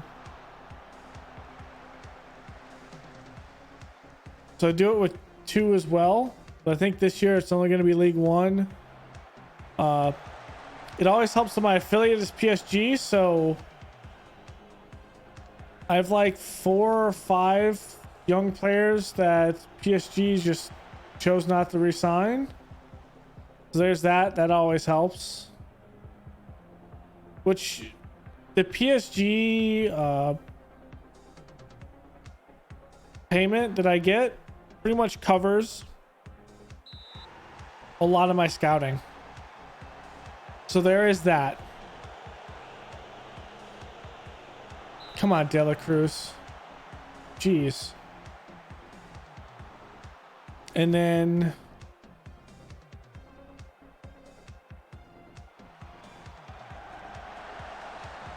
hey, it's the first set piece corner. I think that's the first one I've had in like 3 years in the save, 4 years. And it's because the other 2 players are just short.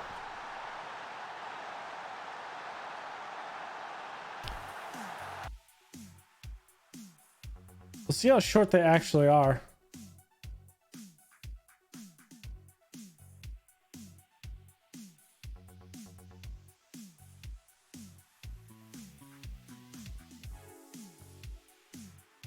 Five. Okay.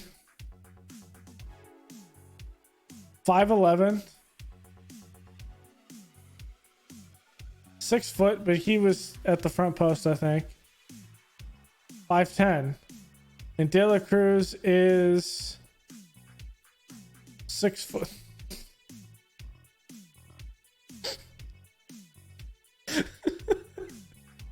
A guy who's 5'5" is marking a guy who's 6 foot.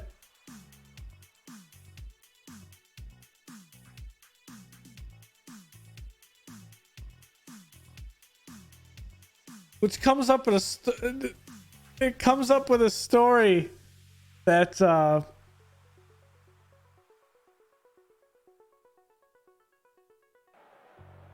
so my brother was in high school. He played soccer and went down to state, and it was in the Final Four for state.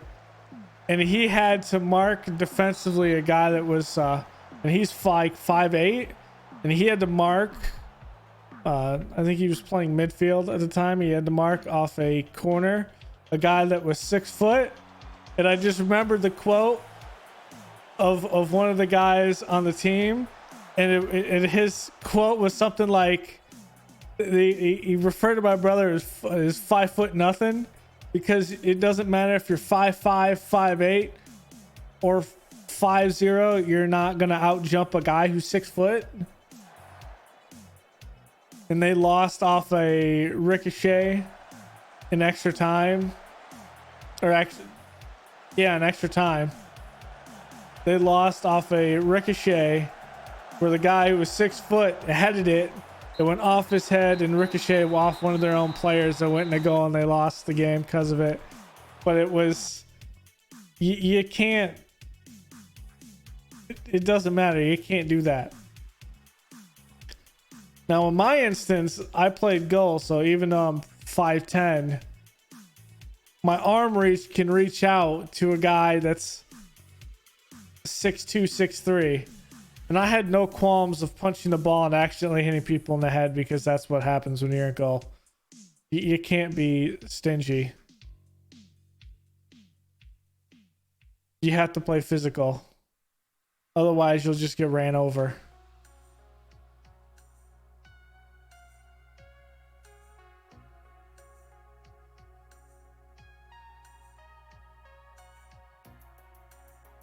Yeah, and you gotta have...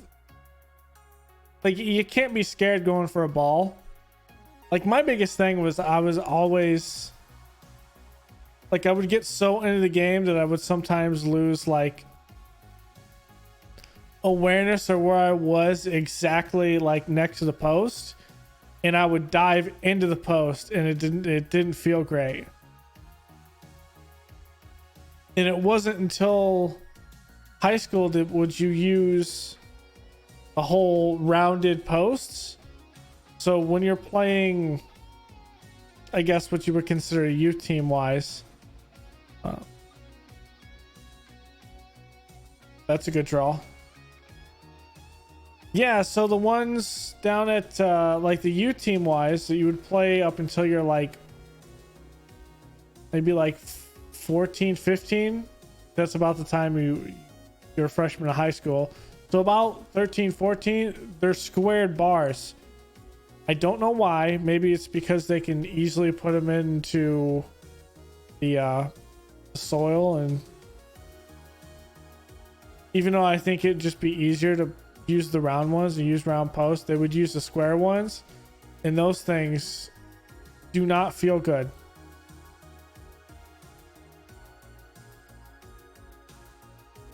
I guess also, since the goals are in a park, they didn't want people to run away with the goalpost, because you know how people are. People are crazy. So I guess that was the thing. They just cement them in the ground. Yes. Now those, I had those in like the recreational, and like we also had in the military wise, like you'd have bases that have like a base team, and you'd play what is considered, it's not semi, because it's not like an open thing because it's between units, but I guess it's considered amateur.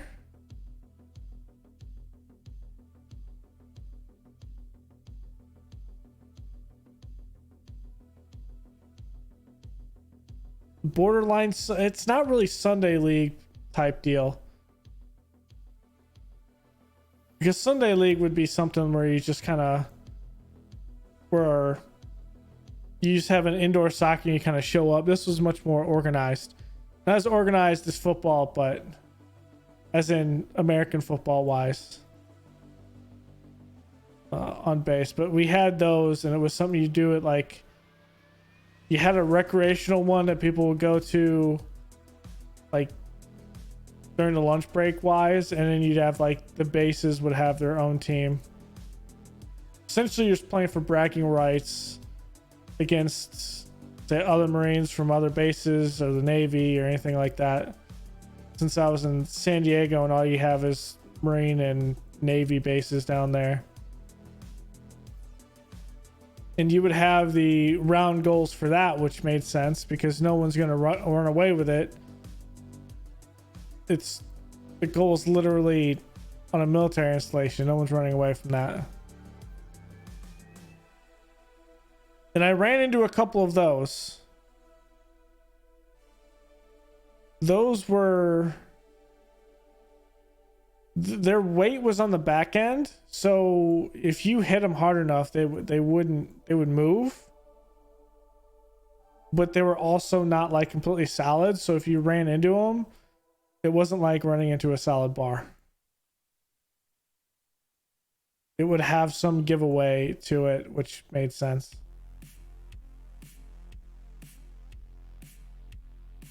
Why are you getting angry, Stragic? This guy is weirdly good, but awkwardly not good right now.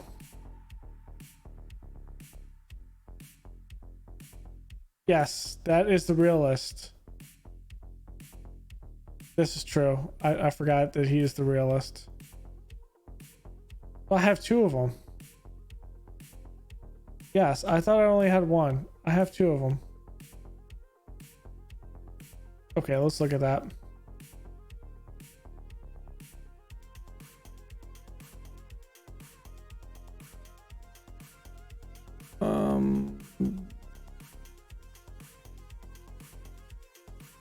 So he's the only one that's still a Wonder Kid.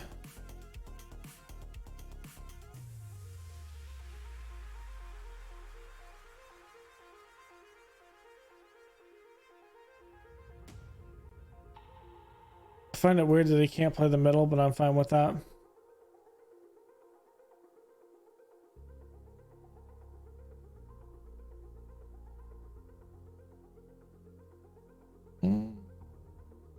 They look decent. I think I had one guy we tried to get him, and I don't remember who it was exactly, but he's on my top 50 list. But he was described as the Colombian Mbappe, I believe. And I wanted to get him, and he's 17 and he didn't want to leave, and I was sad. Because I was like, I'm with the Colombian Mbappe. Come on.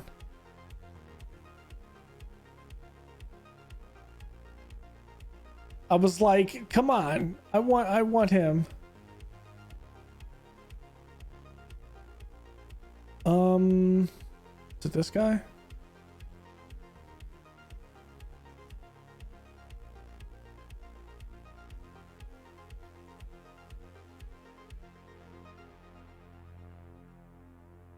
It could have also been my Wrexham saves I saw him, but I'm pretty sure it was in this one. Pretty sure it was this guy. And he looks good. So maybe it was my Wrexham save.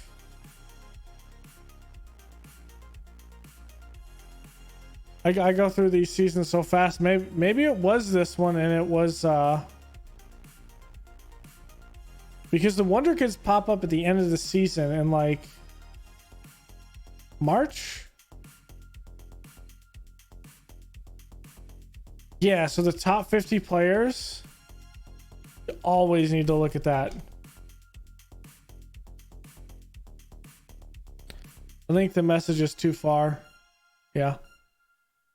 I don't pay too much attention to the top like 50 players that are playing like in the world. I always look at the top 50 players of the youngsters, and there's always, they'll have a little descriptor of like 3 players. And sometimes you'll see, like, let me find, they call De La Cruz something.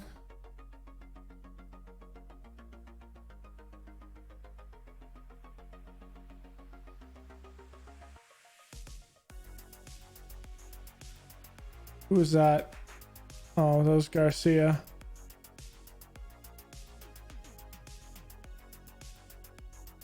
So Gold, I don't think Gold's gonna go anywhere because he just likes playing here.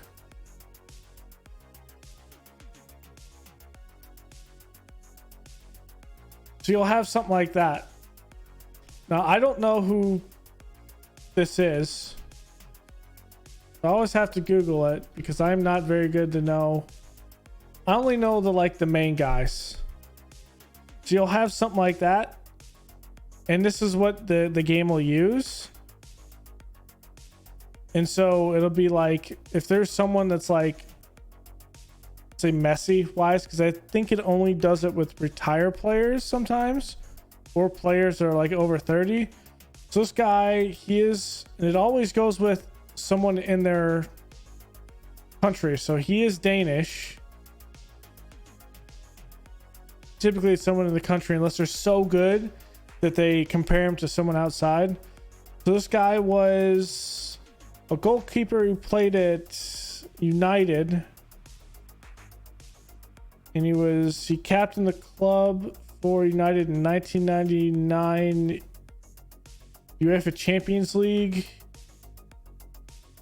He won UEFA Euro 92 with Denmark.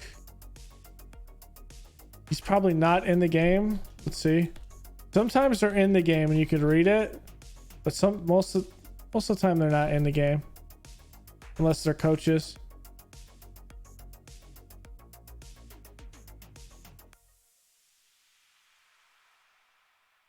Don't think this is him. Yeah. So this is not the right, this isn't the guy. So let's see. He's at Brøndby, then went to United, then Sporting, CP, then Villa, then to Man City in 2002. He looks like a decent player.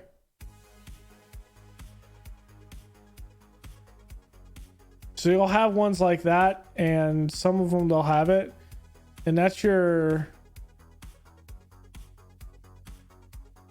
could give you an idea like how good he is. And that just so happens to be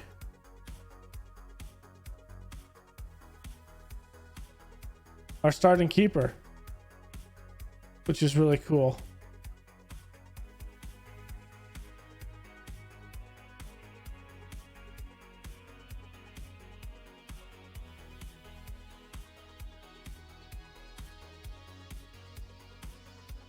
I think you can also then use it.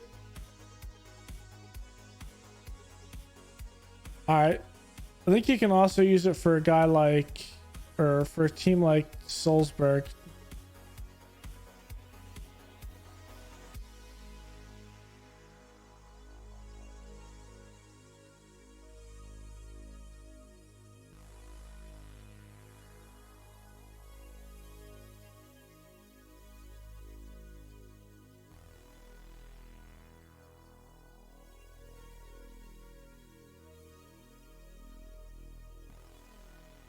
I guess it doesn't work unless they're scouted.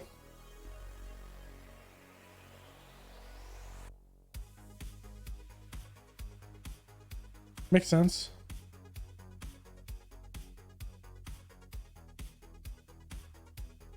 All right, Austria Vienna.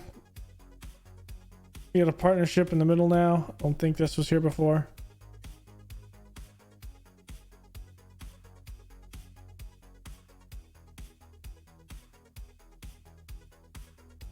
Are we actually fulfilling these promises right now?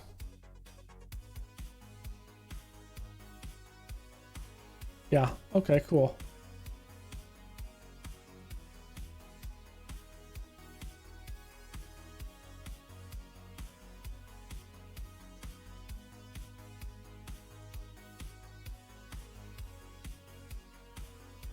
I want more facilities.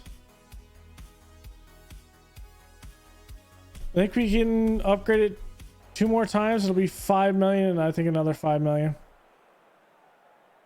Yeah, so to get those, I think you have to have them scouted.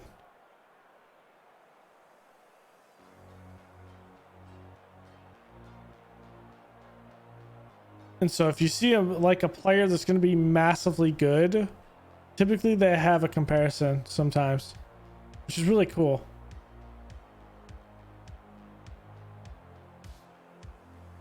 It's more like flavor text than anything, but then it can also give you some cool flavor touches on players.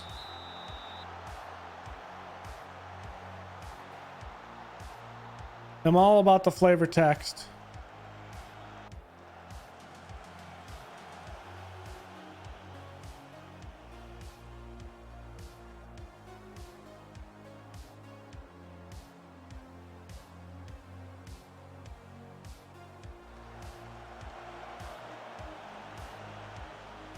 Oh, I remember what I was going to do. I got distracted for it again. I was actually going to look what game I actually want to stop at.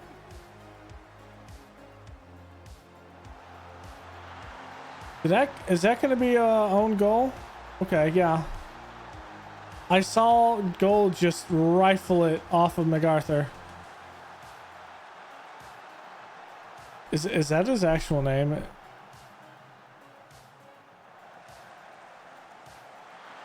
MacArthur, if you are a descendant of General MacArthur, you would be sad that you just scored in your own goal. I don't know what reference that has to do with anything. Oh, did you see that?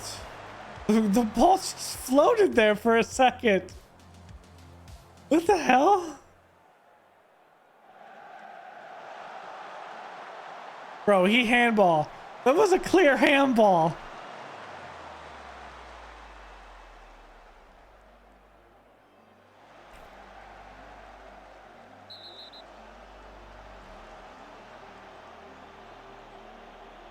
Oh, I picked the wrong one there.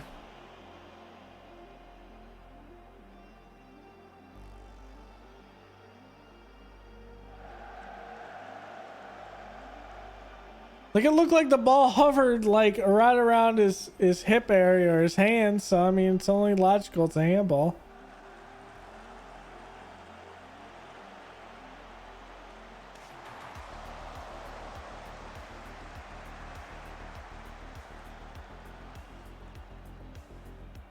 I mean, if we just need to play like this. So then when we go in the last 10 games, hopefully we don't struggle, because the last 10 games are not always the greatest. And then we just need to go into winning. We just need to win against Salzburg twice. I think I'm going to ask for money to, and I'm going to make I might make 1 or 2, well, depending, because we could probably sell Garcia. We sell Garcia.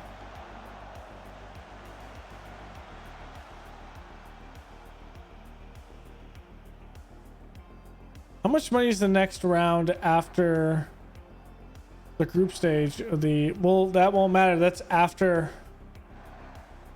No, that's during the transfer window, those 2 games.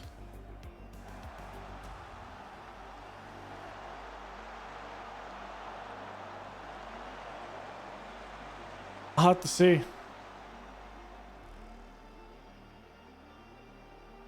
I might make 2 big signings, and one of them might be a defensive one, take the place of Burkhart, and the other one might be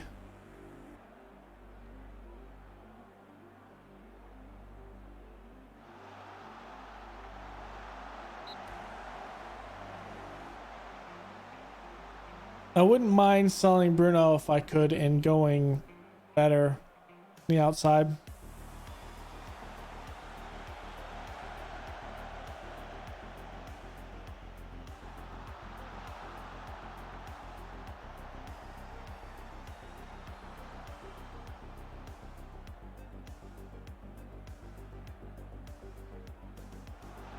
Because I have a feeling we already know our subs right now. Oh, come on, Bruno. Which is Armorat in, or Amrabat in mid. June in for gold. Bruno is 23. Yeah, 23. It's just I'm not seeing a lot of changes, even though he's a model citizen and he is like mentoring. I just don't see the change of personalities. It just seems like it's not worth it. It's not worth keeping someone that's a model citizen and hoping you can change people's personalities, because it's just not working that way.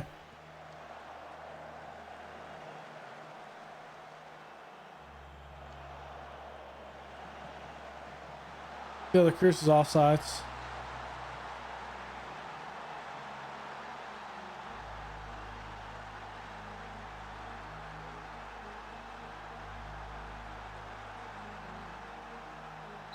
But the reason I didn't want to sell him this past summer is because the guy had like 30 assists. I mean, he was assisting everything, and I'm like, if the man's gonna play like this, we couldn't possibly sell him.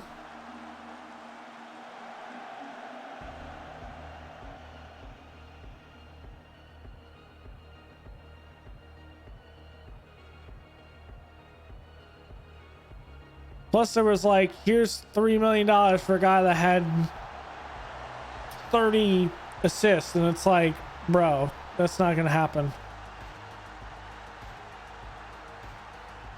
I changed formation. So we were playing with a 4-2-4, and Bruno was facilitating to both De La Cruz and Gold. We're playing this 4-2-3-1, and the play is kind of going through Gold more than anyone. Oops, pulled off of it.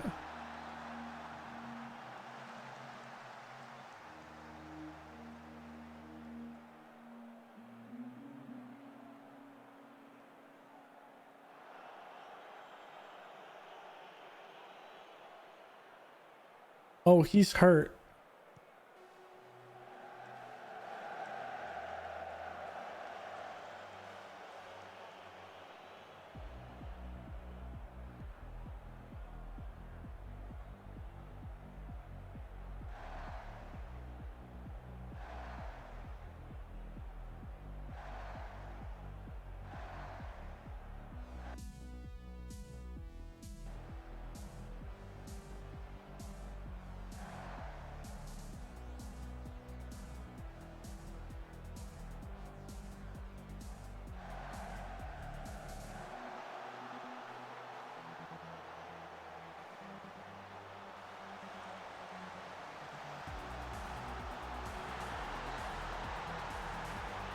I think he's onside there.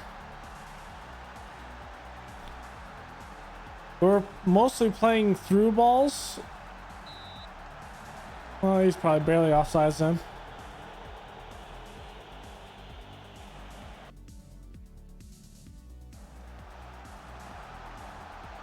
But that's how most of our goals have been. Through balls to De La Cruz or Stryject and Alliger. We're just putting them as inside forwards, or with Zalakar as an inside forward, and we're just pressing.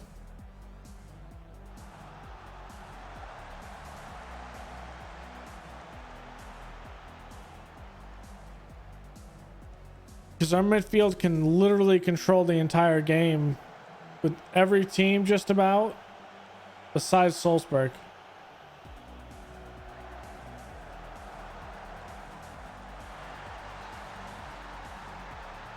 I mean,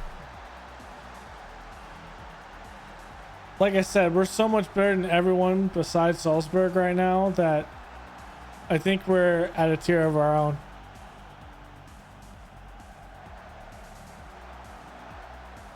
If we could just beat Salzburg, we could take the lead.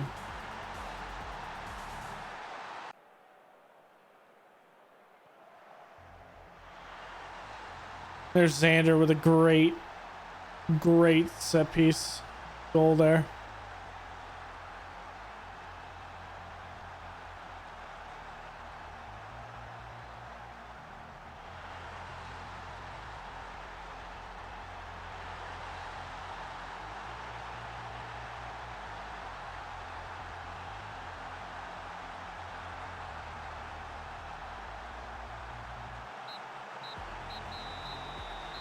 Let's go. Good win.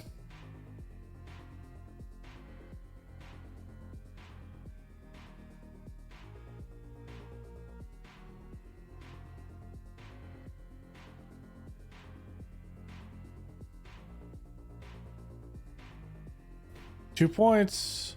That's only because we lost one.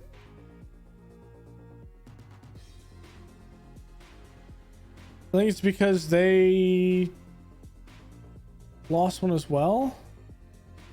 So yeah, he's good. He looks good. No wonder he doesn't want to. And was that Atletico Madrid wants him on a transfer?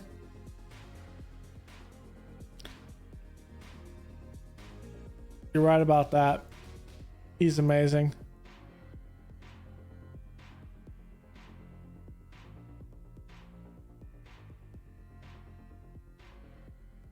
I'm sorry, De La Cruz is not going anywhere.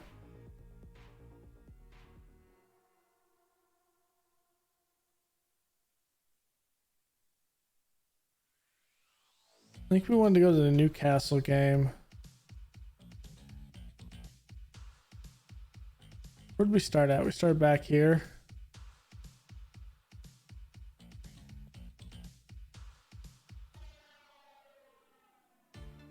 We started with Austria Vienna, I think. No, we played Austria Vienna last night, so.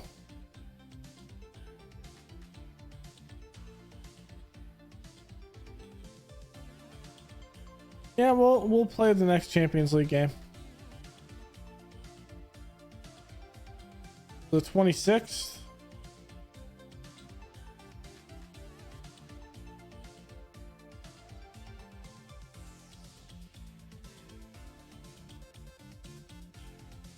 It'd give us what? Another 3 games?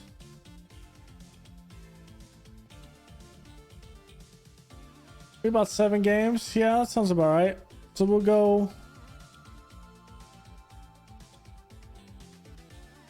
to this game.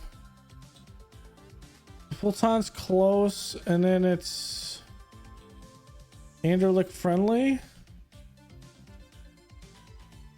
Friendly probably wasn't the greatest idea. Actually, it's fine. This makes it awkward.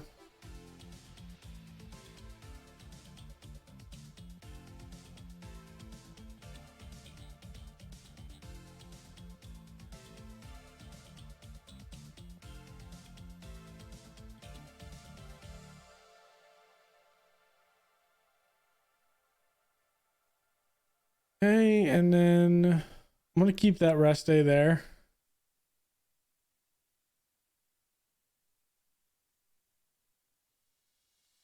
We're gonna go straight goalkeeping with defense into Anderlecht friendly.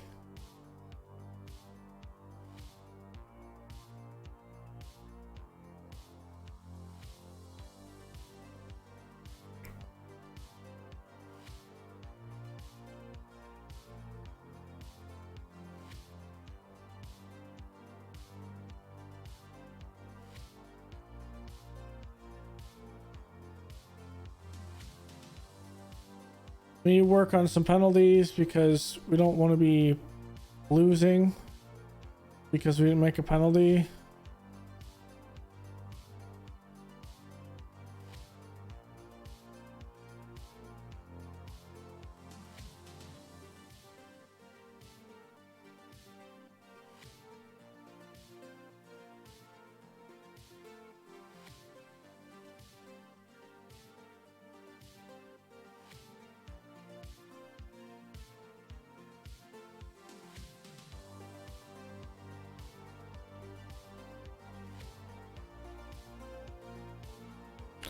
What am I doing? It's right above that. Let's go.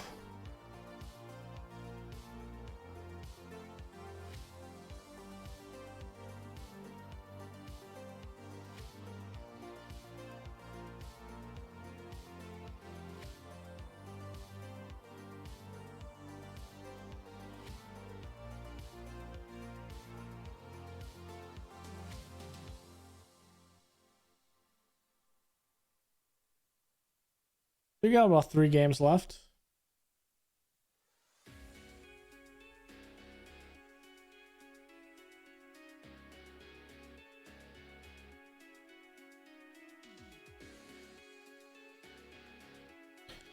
There's so many friendlies to play.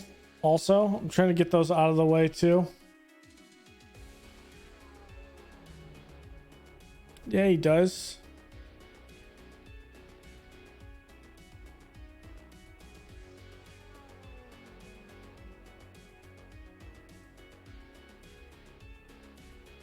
Okay.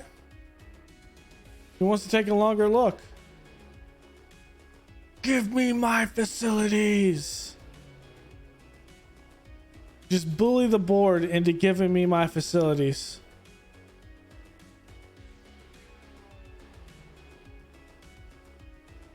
I can't add more.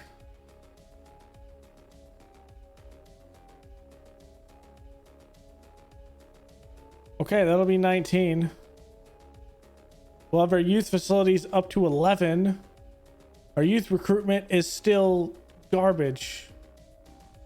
We did get it up though. It was 7 at the beginning of the season. I figured out how to manipulate the board to give me what I want.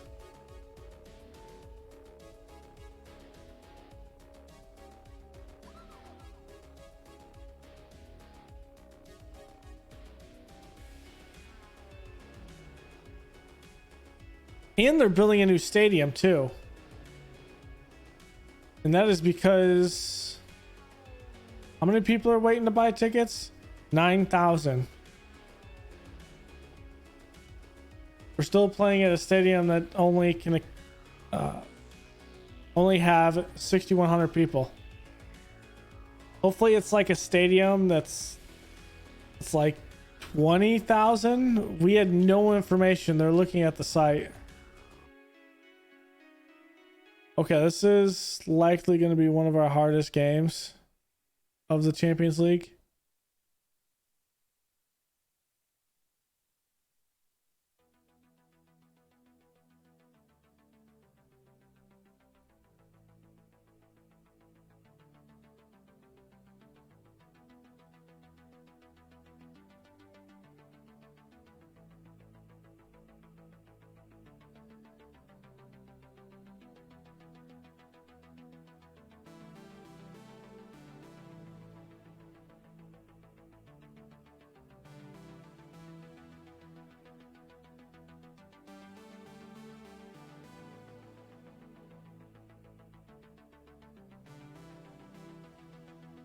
Okay, this is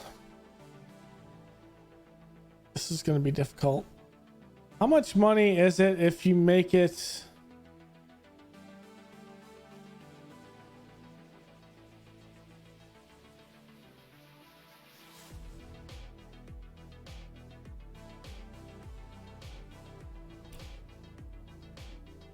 I don't know.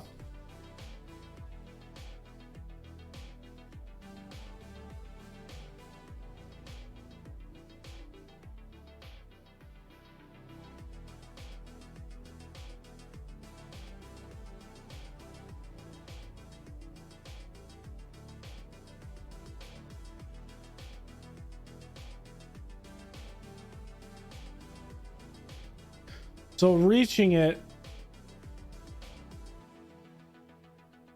So if you're out, you get this much to appear in the round. So I wonder if that 9 million is, that should be given up here. That's 9 million in each.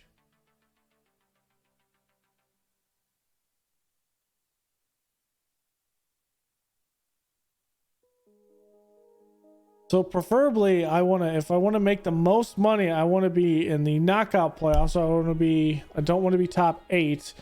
However, I think there is also a payout if you're top 8. I just don't remember what that payout number actually is.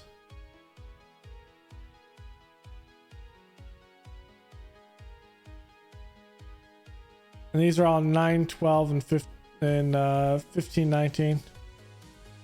Which obviously we're not going to go that far, because that's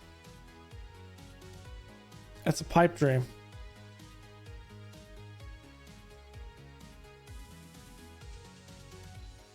We'd have to get the complete luck of the draw and not draw any team that's remotely like Real Madrid, who we play in January.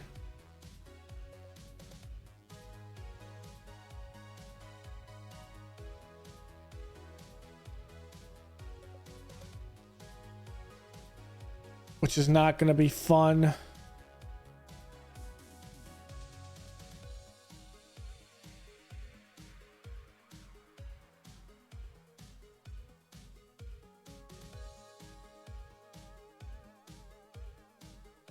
Actually, we're going to play these 2 games here. We'll get to Newcastle and we'll take the next one at St. Polten. And that'll be it. I'm starting to feel it at this point. Okay, Xander. I don't want to do this, but we got to play our best side.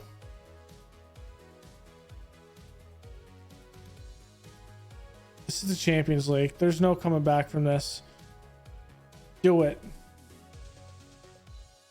We'll have to change him at halftime. And then we can rotate the side a little bit for St. Polten.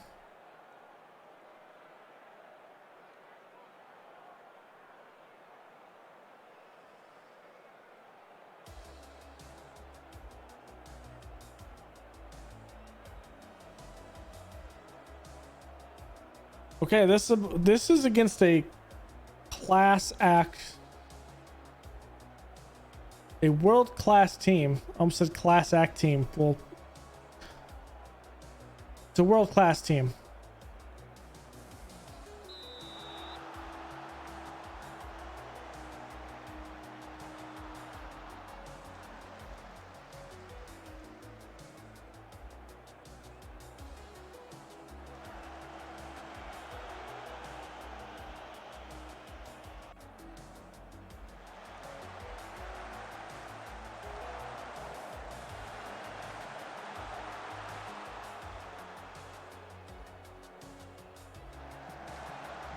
Okay, knee strip.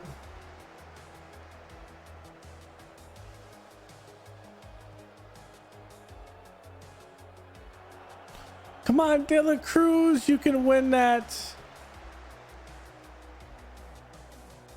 Oh, this hurts.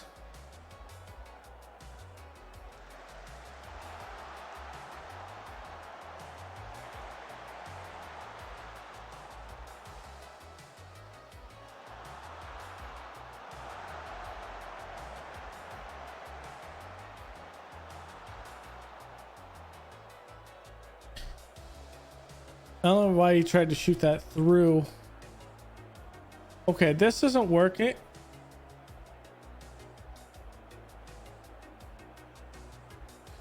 That one probably wasn't not on target, but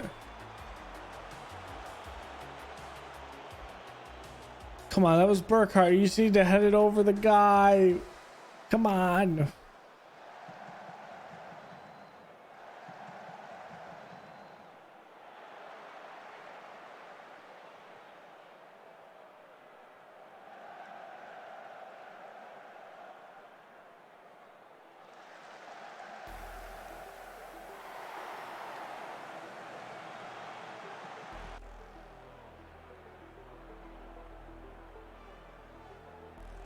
Okay, they're angry, guys. Come on.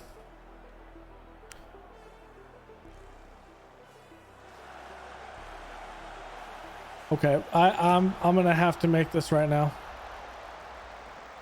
We can't just play goal for 20 minutes injured. It's just not gonna happen.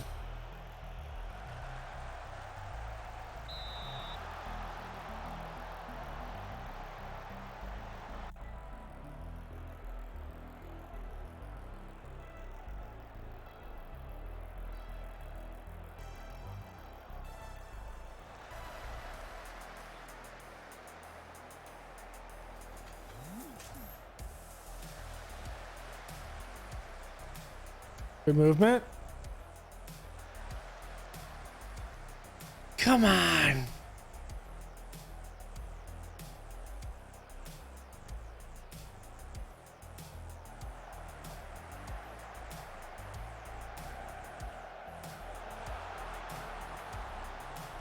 What a save.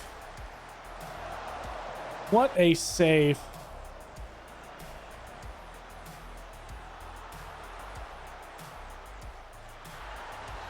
Okay, we're going to our positive mentality. We're not pressing anything.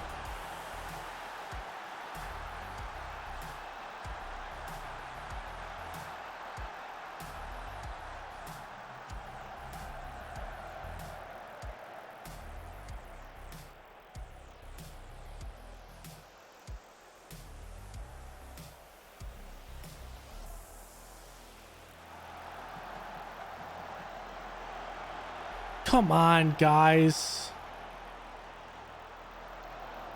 You gotta be able to get that over.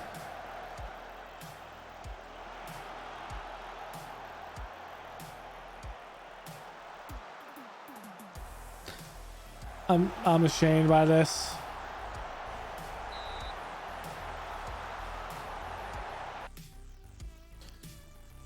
It's not a bad showing, but it's not a good showing. This could easily get away from us if we're not careful.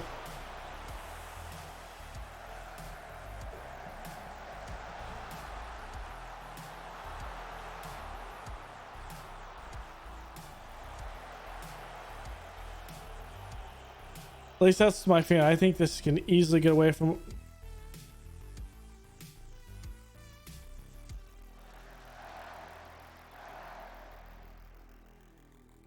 Did we forget how to dribble and pass the ball?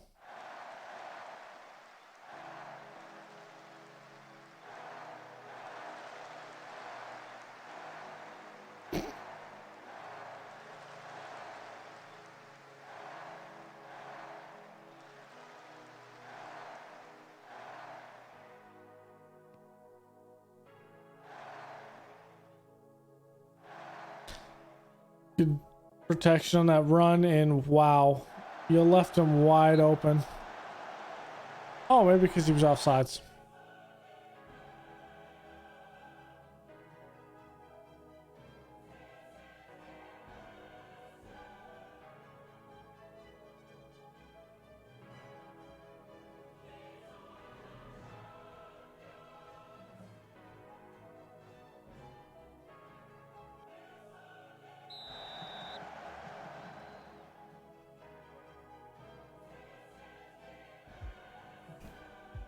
Well, that bug's still in for the beta.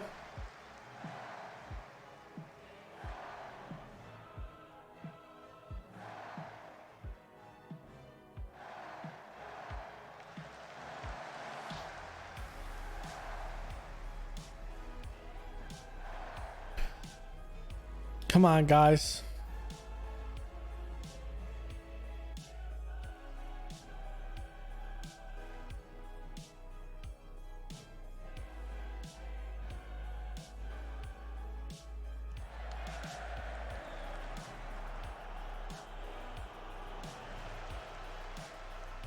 Someone possessed the damn ball.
Let's do this.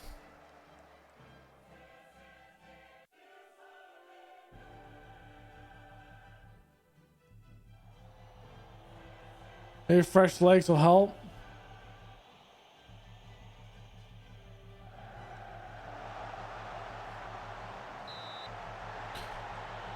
We got a shot at least there.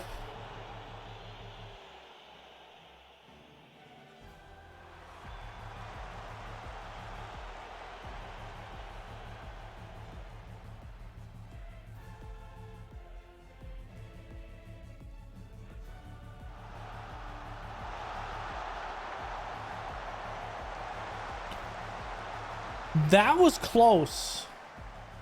That should have never happened.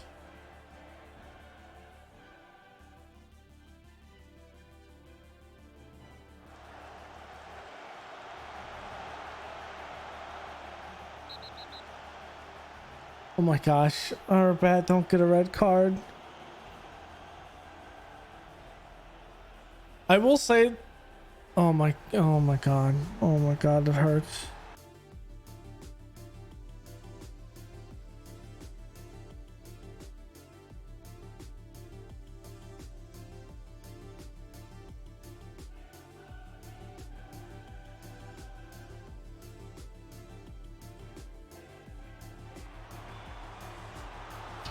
I haven't even changed my formation. Get out of here. I mean, we're down 1 goal, so if we tie it, I'll go complete defensive. But we have not controlled this game whatsoever. So I have no reason to believe that we're going to be able to control it here.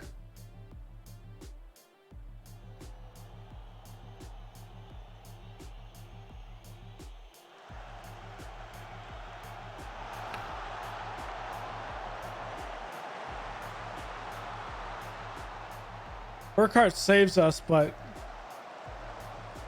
this is a facepalm of a game right now.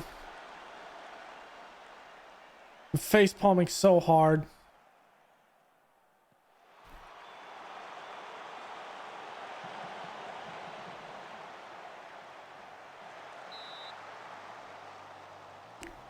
What was that moved over here? This move right here. What was this?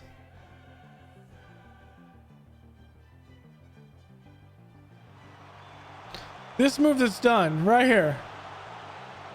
What is he doing? He just runs by the play.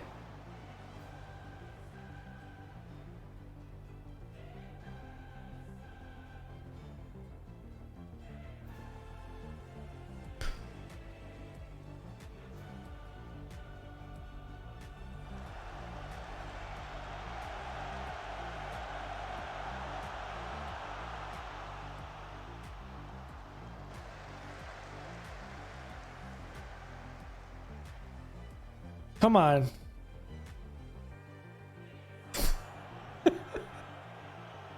What is De La Cruz doing? He just didn't, no first touch, nothing.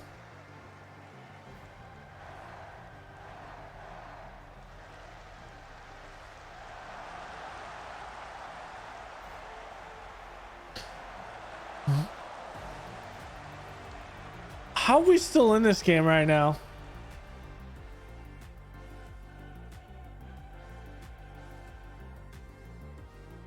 They should damn near have 3 goals right now. Oh, you're offsides, my guy.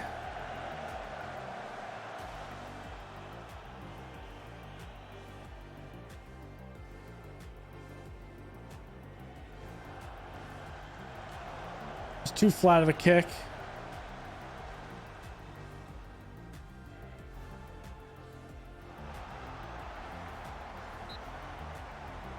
How are we keeping this close?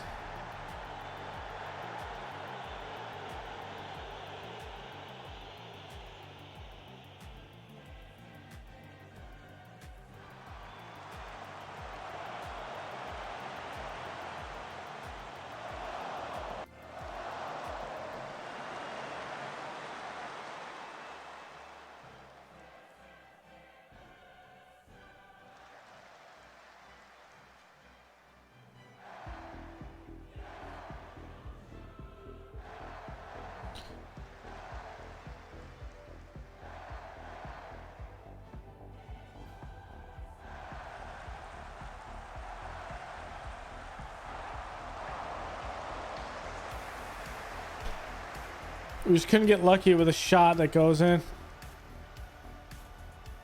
They've taken 24 shots, 12 on target.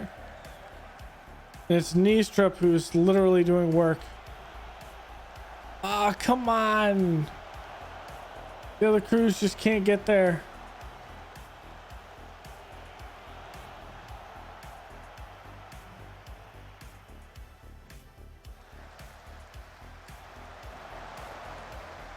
Bro, how many saves does this guy have to do?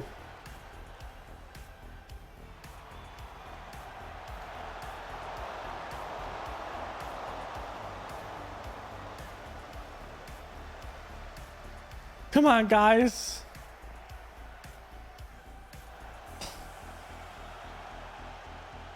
That was such a good try.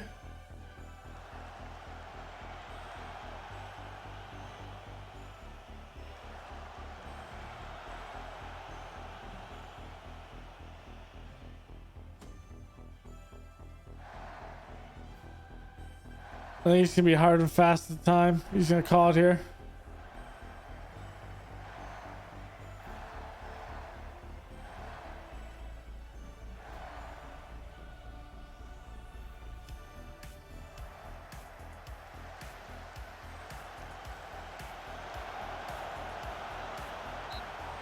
Makes sense. Newcastle just dominated that across the board. We had so many yellows trying to play physical. Okay, we're gonna rotate the side.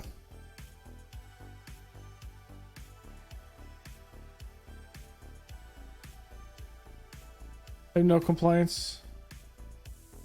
Besides the red card. That red card hurt my soul.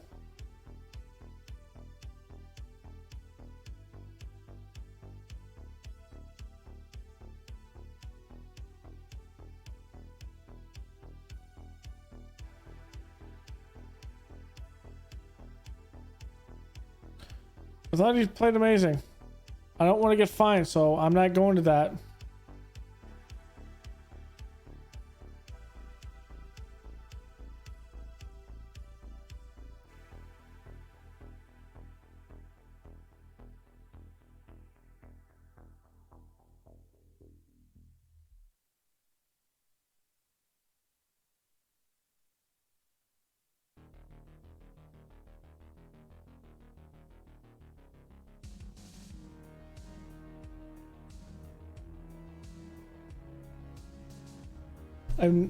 I'm not talking about that debate.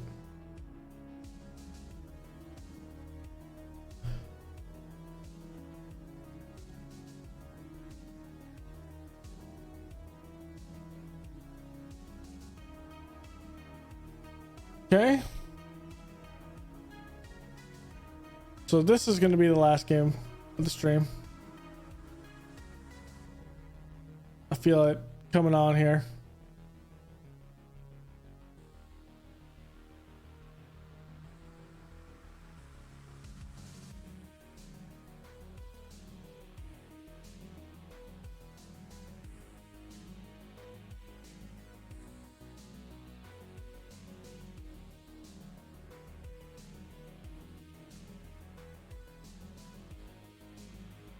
They drew against Newcastle.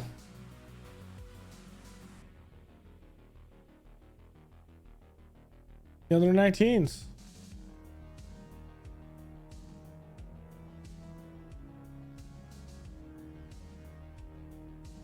What I think is also cool is being in, like, say, England, you're under 19s, I think it is, or maybe it's your under 21s. Playing at in the the Caribou Cup EFL trophy is really cool, because if you end up winning the EFL trophy, you end up with sometimes a quarter of what a team like brings in. So if you win it, which is really cool with that. Which could pay for a wage of a younger player, or it can pretty much pay for your entire youth team, which is cool. Your entire under 18s.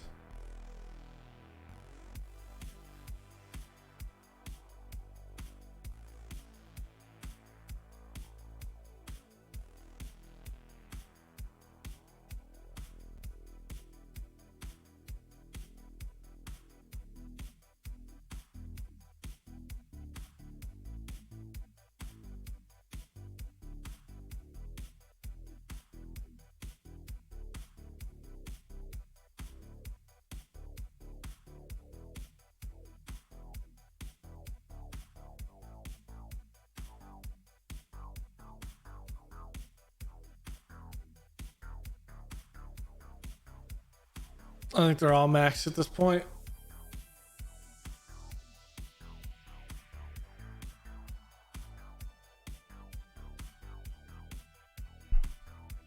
All right.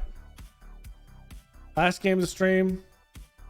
We got a friendly after this. People go on international break. The friendly will be the under 21s team, it looks like. It might be the under 18s. It'll be a mix of the two. Everyone on the first team will get just training, but they're not going to play in a game.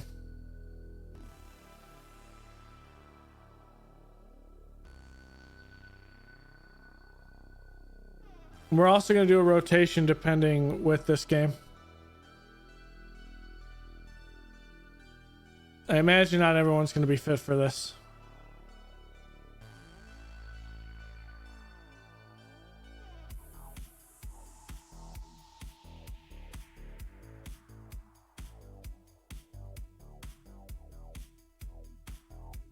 Salzburg won? Yes.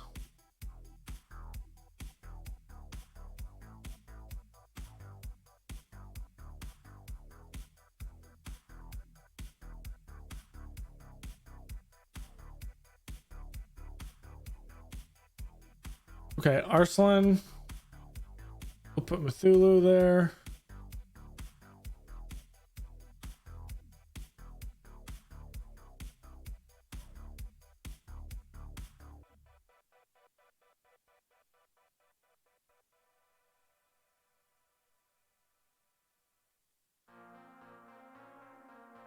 Let's go.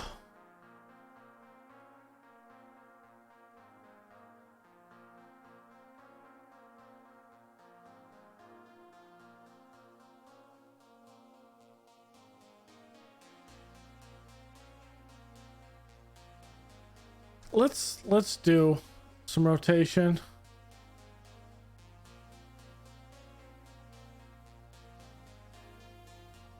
Let's not rotate De La Cruz.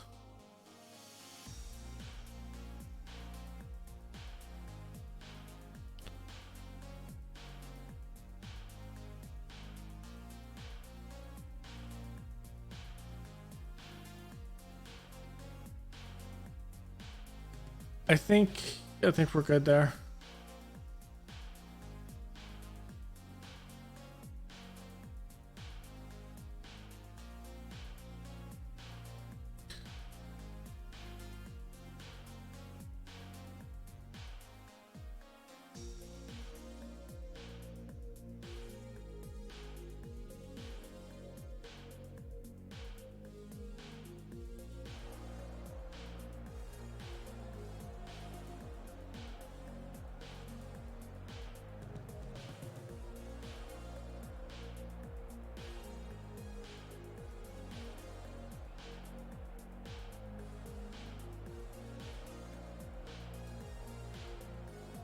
Hey, what's going on, Law Boss?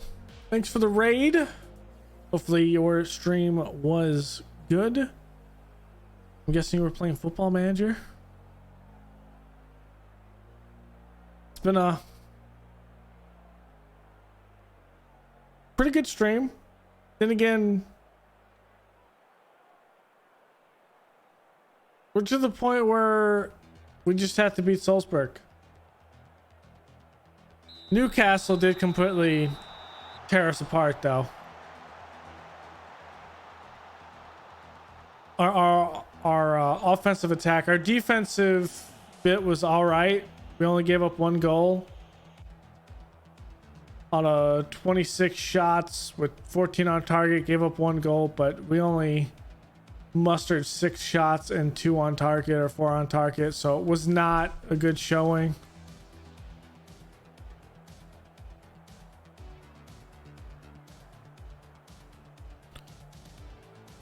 League table games, though, we've done pretty all right.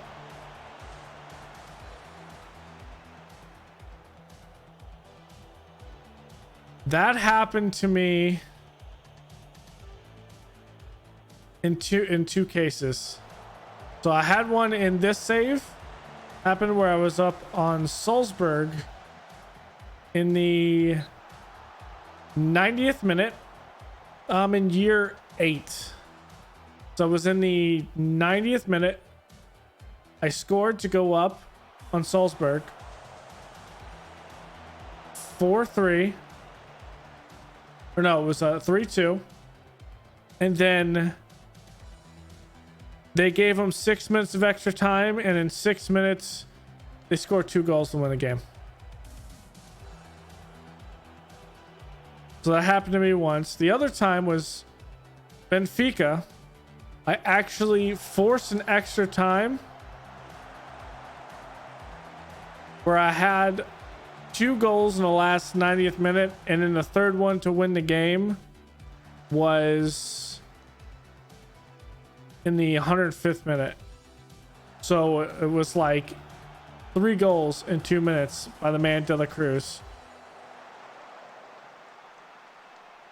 And then last year I had a game in FM19. I was Dartford. It was a journeyman save. So I was in Dartford in Skybet League 1. I was up on Hull going into the half of the first game of a playoff leg. So it was the first leg. 3-0. I did not score a goal the rest of that game or the following game. So the next 3 quarters, and Hull beat me in aggregate 7-3. So we blew not only a 3-goal lead, we then didn't score the next game entirely. So I could feel your pain.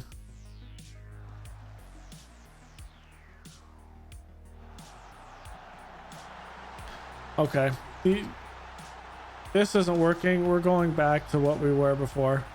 Zalakard, get in the damn game. We're not winning the ball.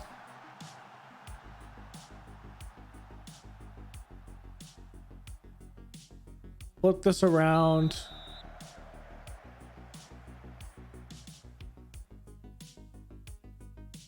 We're going to take Bruno out. Gold's going to come in the middle.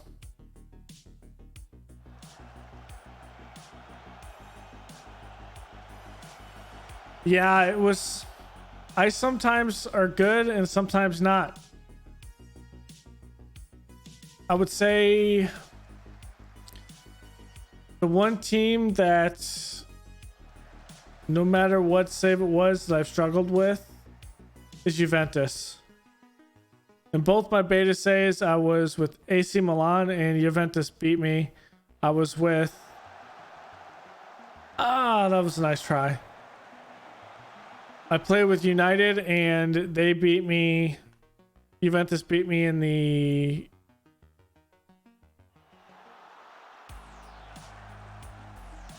I think in the...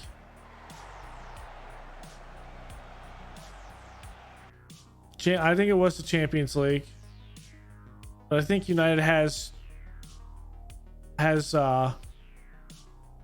jeez, what is going on with this team right now? Okay, we're going full attacking.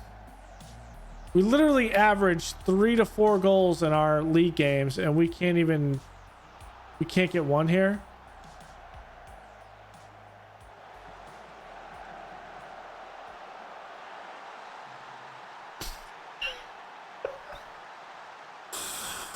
Oh, Football Manager, you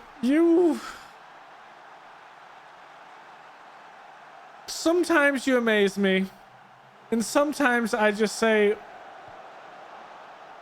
why? This stream has just been full of a why moment.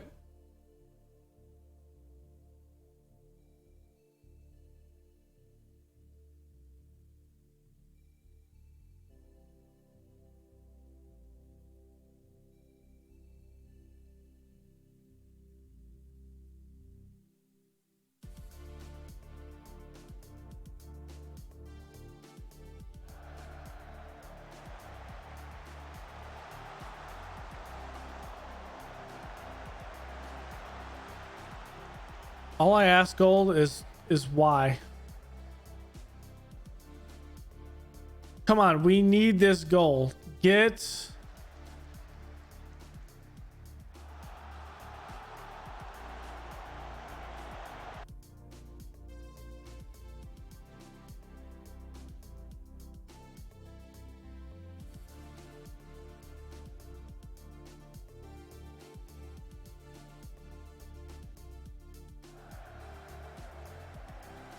Like, stop playing with the ball and let's win this damn game.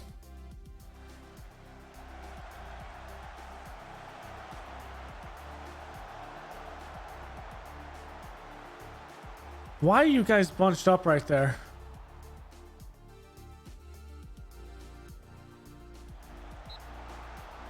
Ooh, knee strap. So in Austria, well, if you're sacked and it's the first couple of years and you have no reputation, you just don't get a job.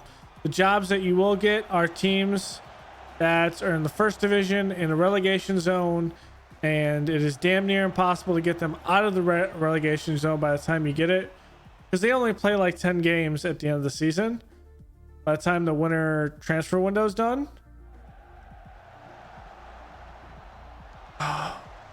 So that's one thing. Maybe 15 games at most they play. The top flight plays 12 games, just about, maybe 13 depending on how it's sorted and if you didn't play all of your games.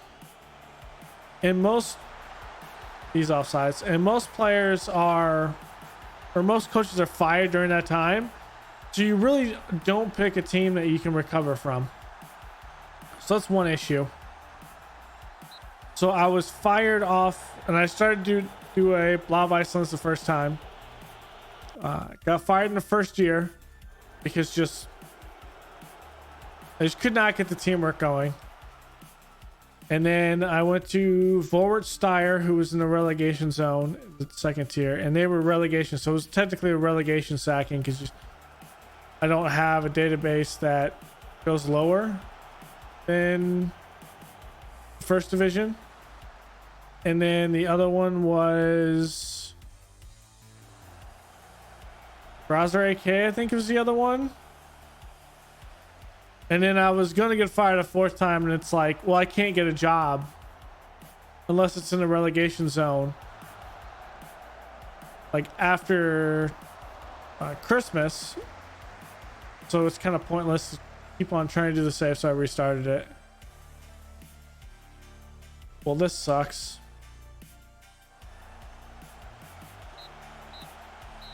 That puts us 5 points behind Salzburg, which means 2 points by the end of the league.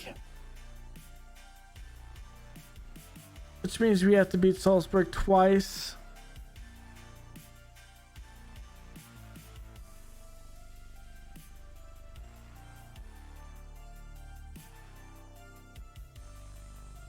Or 4 points.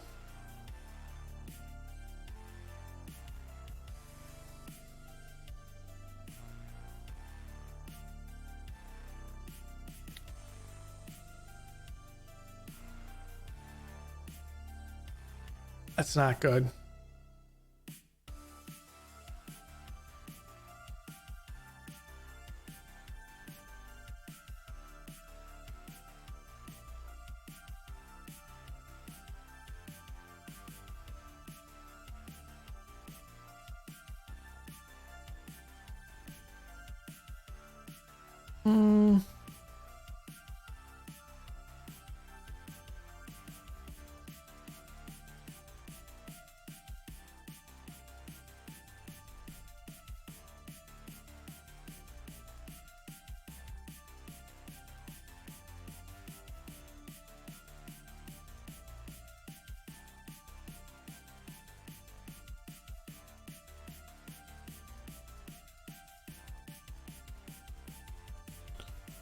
What's the next actual game?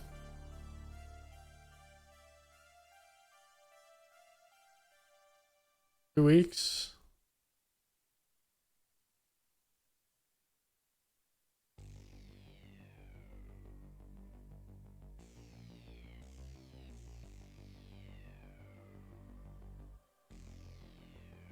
The 23rd.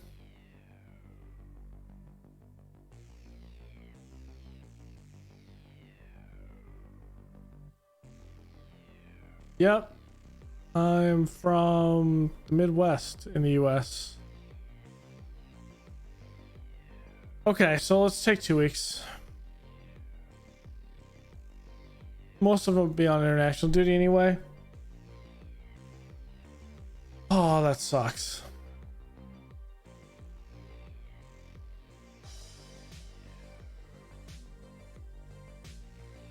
I don't really watch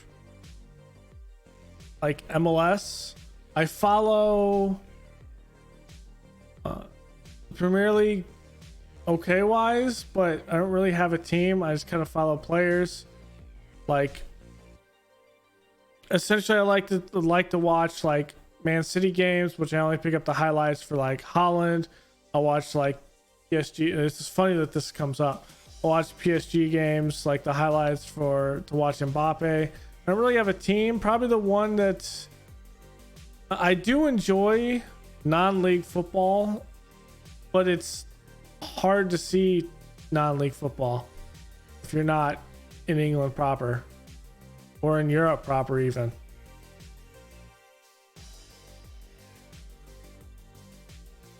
So recently what's been fun to watch is I was able to actually catch the FA Cup between Wrexham and Sheffield United. Mainly probably because it was a replay, so it was on ESPN2 here, which was nice, but they don't really show consistent games, if that makes sense. So you mostly become a fan of like the league in general as opposed to actual teams because there's no consistency with it. As opposed to say like American football, because you're in the US, you get it, but also one of the things and I'm not sure if they have, maybe they do with the Premier League, but it's easier to follow teams outside the US because in American football, because the NFL has their own thing to where if you're outside of the US, you can watch any game in real time no matter where you are if you're outside the US. On pretty much on demand wise. Thing is, inside the US, you can't do that. Imagine Sutton, I know of them because I've done a lot of saves I've done a couple football manager saves. This is the first save actually outside of England. I have a Wrexham save going on right now. And last year I did a Journeyman's League in England, so I saw all the way down to I think that one I loaded a 10th tier.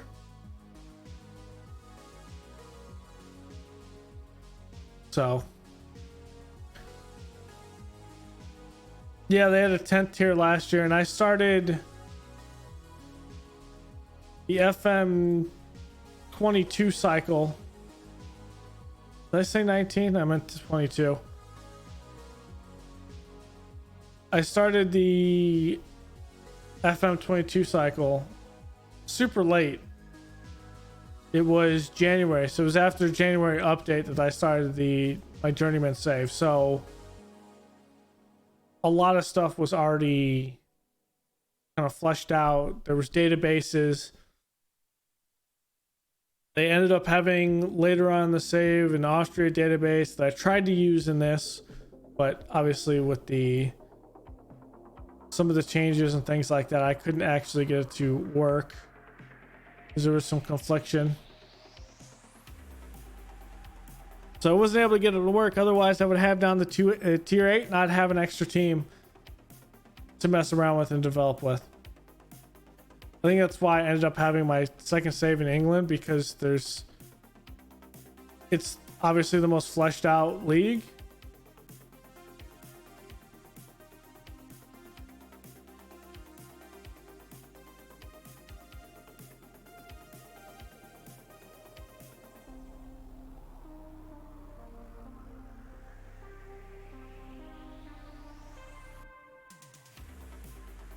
And in this case, it's like my amateur team doesn't do anything. My under 18s isn't in an under 18s league because my youth rating isn't high enough. So they're not in an under 18s league. But then I have to come up against Salzburg, who their under 19 plays in. Where's it? Their under 18 plays in the youth academy league. Under 19s don't play anyone. Then they have their senior squad, and then they have what is technically a B team, and their B team plays down typically in the second tier. And so they have two teams to play competitively in which they can develop, and everyone that I have is playing friendlies, and it's not helping in some cases. The development is going slow, to say the least.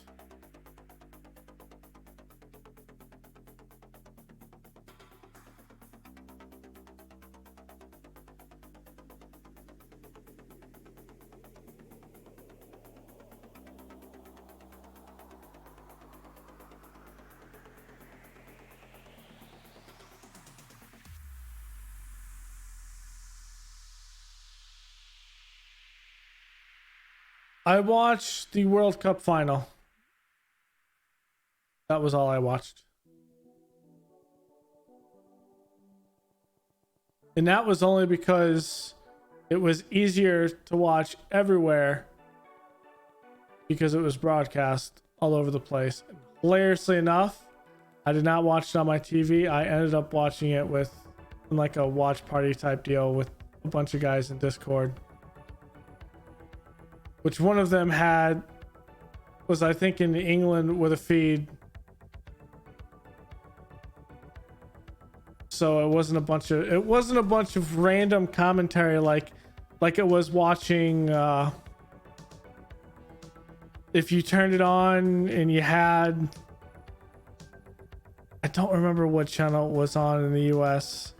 I think it was ESPN, where you had like two American commentators and they're trying to talk about European football, and it's hilarious.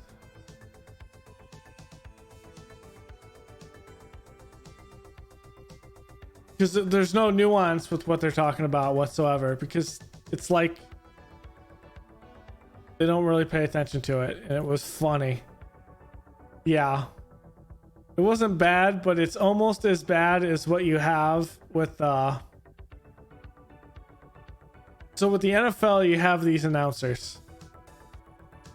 It was almost as bad as that. With the Super Bowl, though, generally Europe is decently in tune with the game for the most part. Decently.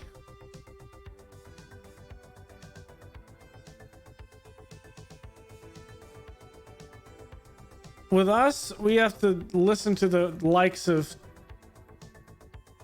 Joe Buck, and no one likes Joe Buck.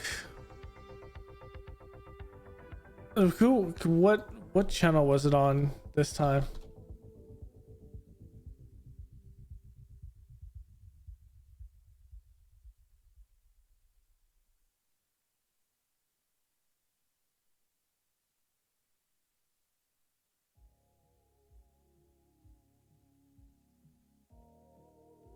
It was on Fox. So whose was the announcers?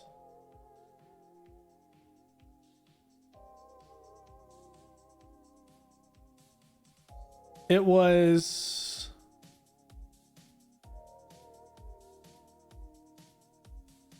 who the hell was it?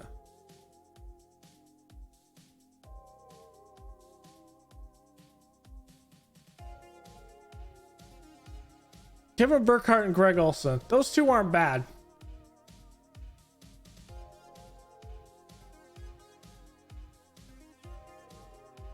So if you ever watch an NFL game and it ends up having to be Joe Buck, Troy Aikman's even worse, or pretty much those two, they just ramble. They just ramble the entire game about nothing.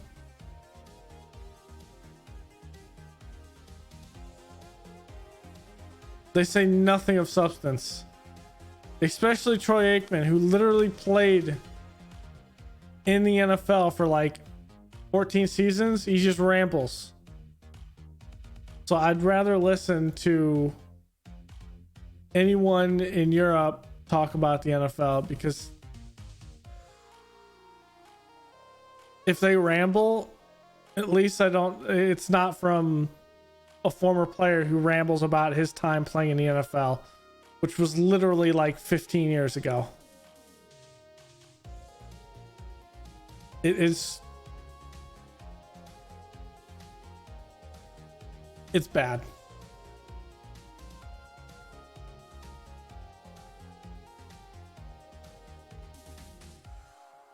I don't mind it, because the thing is, so on the TV, what you'll have is they have the commercials, and what you think are like, you don't want to see commercials or advertisements or whatever. But when you actually go to a physical game, especially like the NFL, what they're doing during that time is it's 2 minutes to allow the staff to go out, the players to hydrate, so no one's getting dehydrated, anything like that. If the officials have to do anything during that time, they do it, and that sort of thing. And so it has a room where it's not like on the TV you think, okay, another commercials, whatever, why you keep on stopping the game? But they're actually, when you go to a game, they're actually doing things.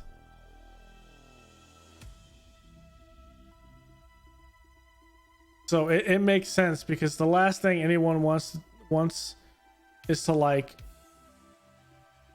Boost Defender of the Year, Leandro Garcia.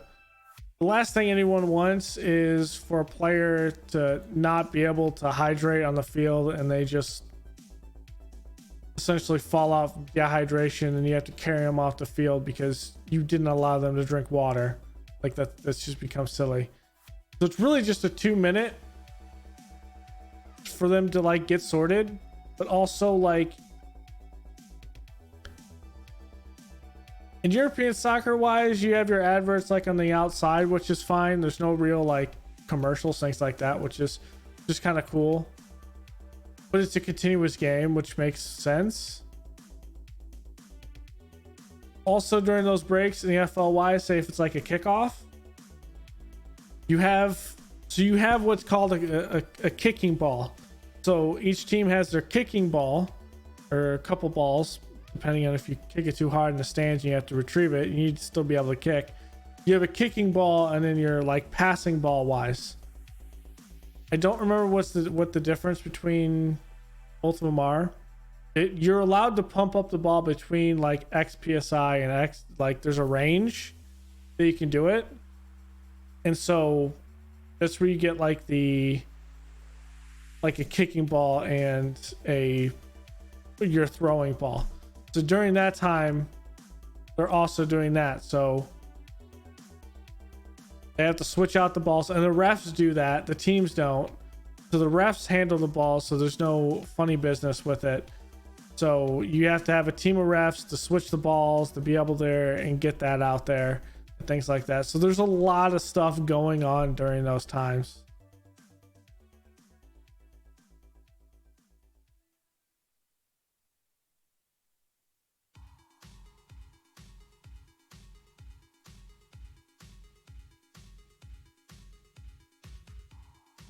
No, it's a long-winded spiel.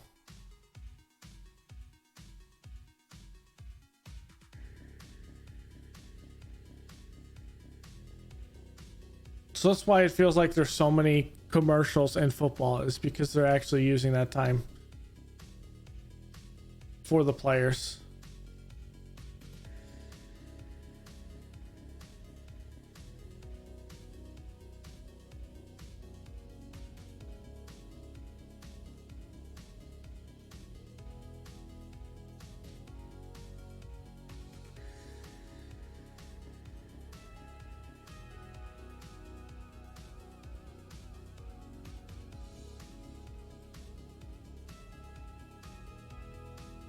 Okay, we're set up for Monday's stream. I'm gonna find someone to host. I thought we did pretty good. Let's round out what we did today. So we had that we had a couple friendlies. So I'm not really worried about it from there. Austria Lustenau, we won that one 4-0. Leipzig 2-1. Leipzig was not control of that at all with that game, which was nice. Schipfing, we got 5-0. It's easy. They're a first division team for the FA Cup, so it's easy. Rapid Vienna, another 4-1. That Newcastle game, we just completely, it was not good. And Arabak got a red card, which made it even more difficult for us in the 67th minute. We took our difficulties against Seputan, which should have never happened in the first place. Didn't Andrew look friendly? Sets it up for next week with Wolfsberger. We'll likely go all the games plus winner. Maybe. Be pretty good for Monday.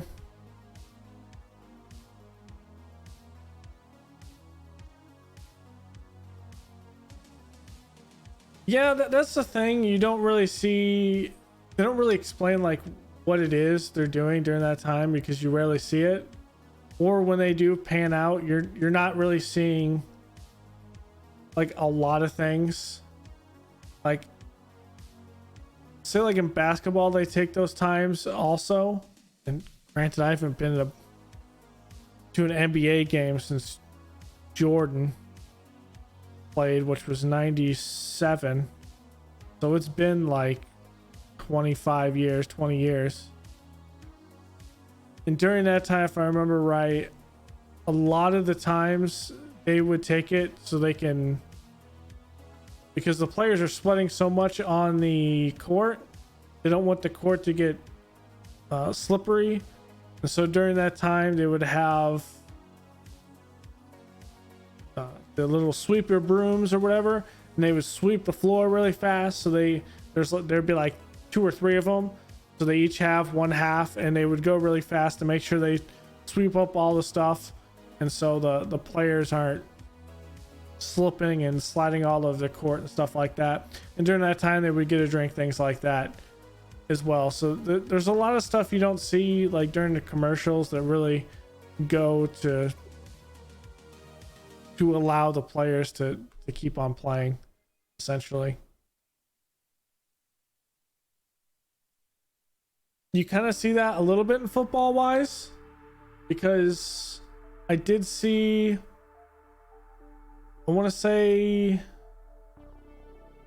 that Wrexham game wise, I think it was Paul Mullen. There was a slight stoppage because of card that had to be given out, I think. And he even ran over the sideline, got grabbed something to drink or whatever, but that might have been because he was cramping. He later came out of the game because of it. I think around like the 73rd minute, I think it was.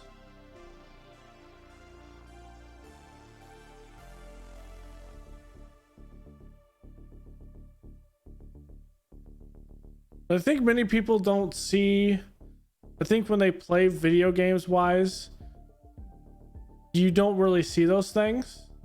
And so no one really thinks about it. Like, also in video games, you'll have, especially Madden, it is inundated with some of the worst commentary. And they make it so streamlined to the point that you don't really notice anything because everything's like this. So that can create a bias if you're outside of the country wise, and they're like, well, they're always taking breaks or whatever. And it's like, well, because you play a game where there's no breaks because they want you to always play the game. It's like that. It's like in, I think NBA 2K, they kind of have something like that, but it's more of a break for stat wise, and then you just skip through it. So even in that, you don't really have that aspect. So I think that actually leads to a lot of people thinking that things are kind of continuous and stuff like that.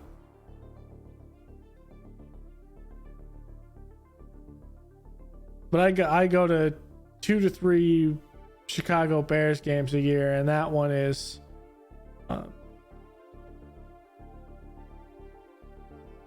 you kind of get to see who is what and how fast things play. Oh, there's a couple commentators that are bad. There's one that is absolutely amazing, but he typically announces for college football.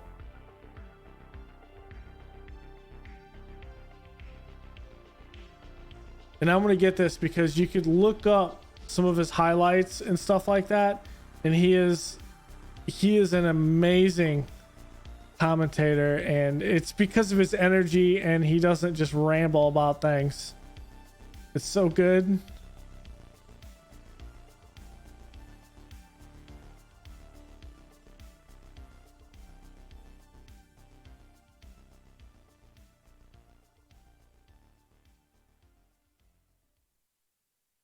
I'm gonna find this.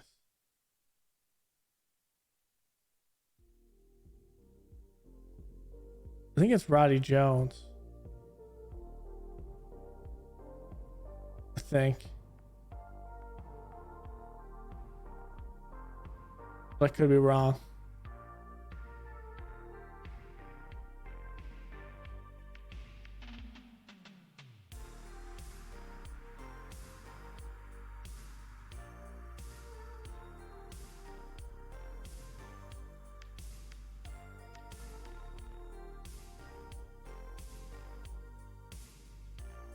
I'm gonna find this now. I'm gonna look. So no, it was I'm talking about NFL, not soccer.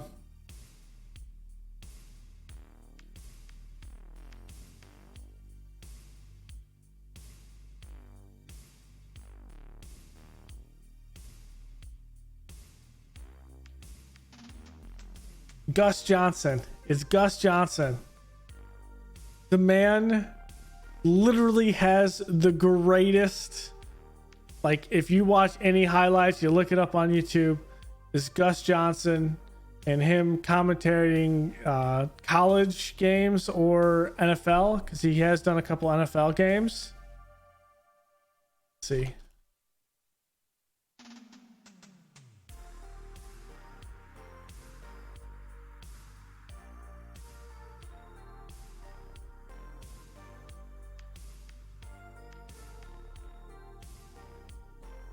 Yeah, so they have one of Gus Johnson calling the NFL touchdown calls from 2021. You know what? I'm gonna watch this. I'm gonna watch this.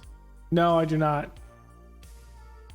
So for all intents and purposes, since I record this for YouTube, it'll be the end of the stream, but I'm gonna watch this video on stream for you guys. And since I don't post it on Twitch anyway, and I post it over on YouTube, it's not a big deal. So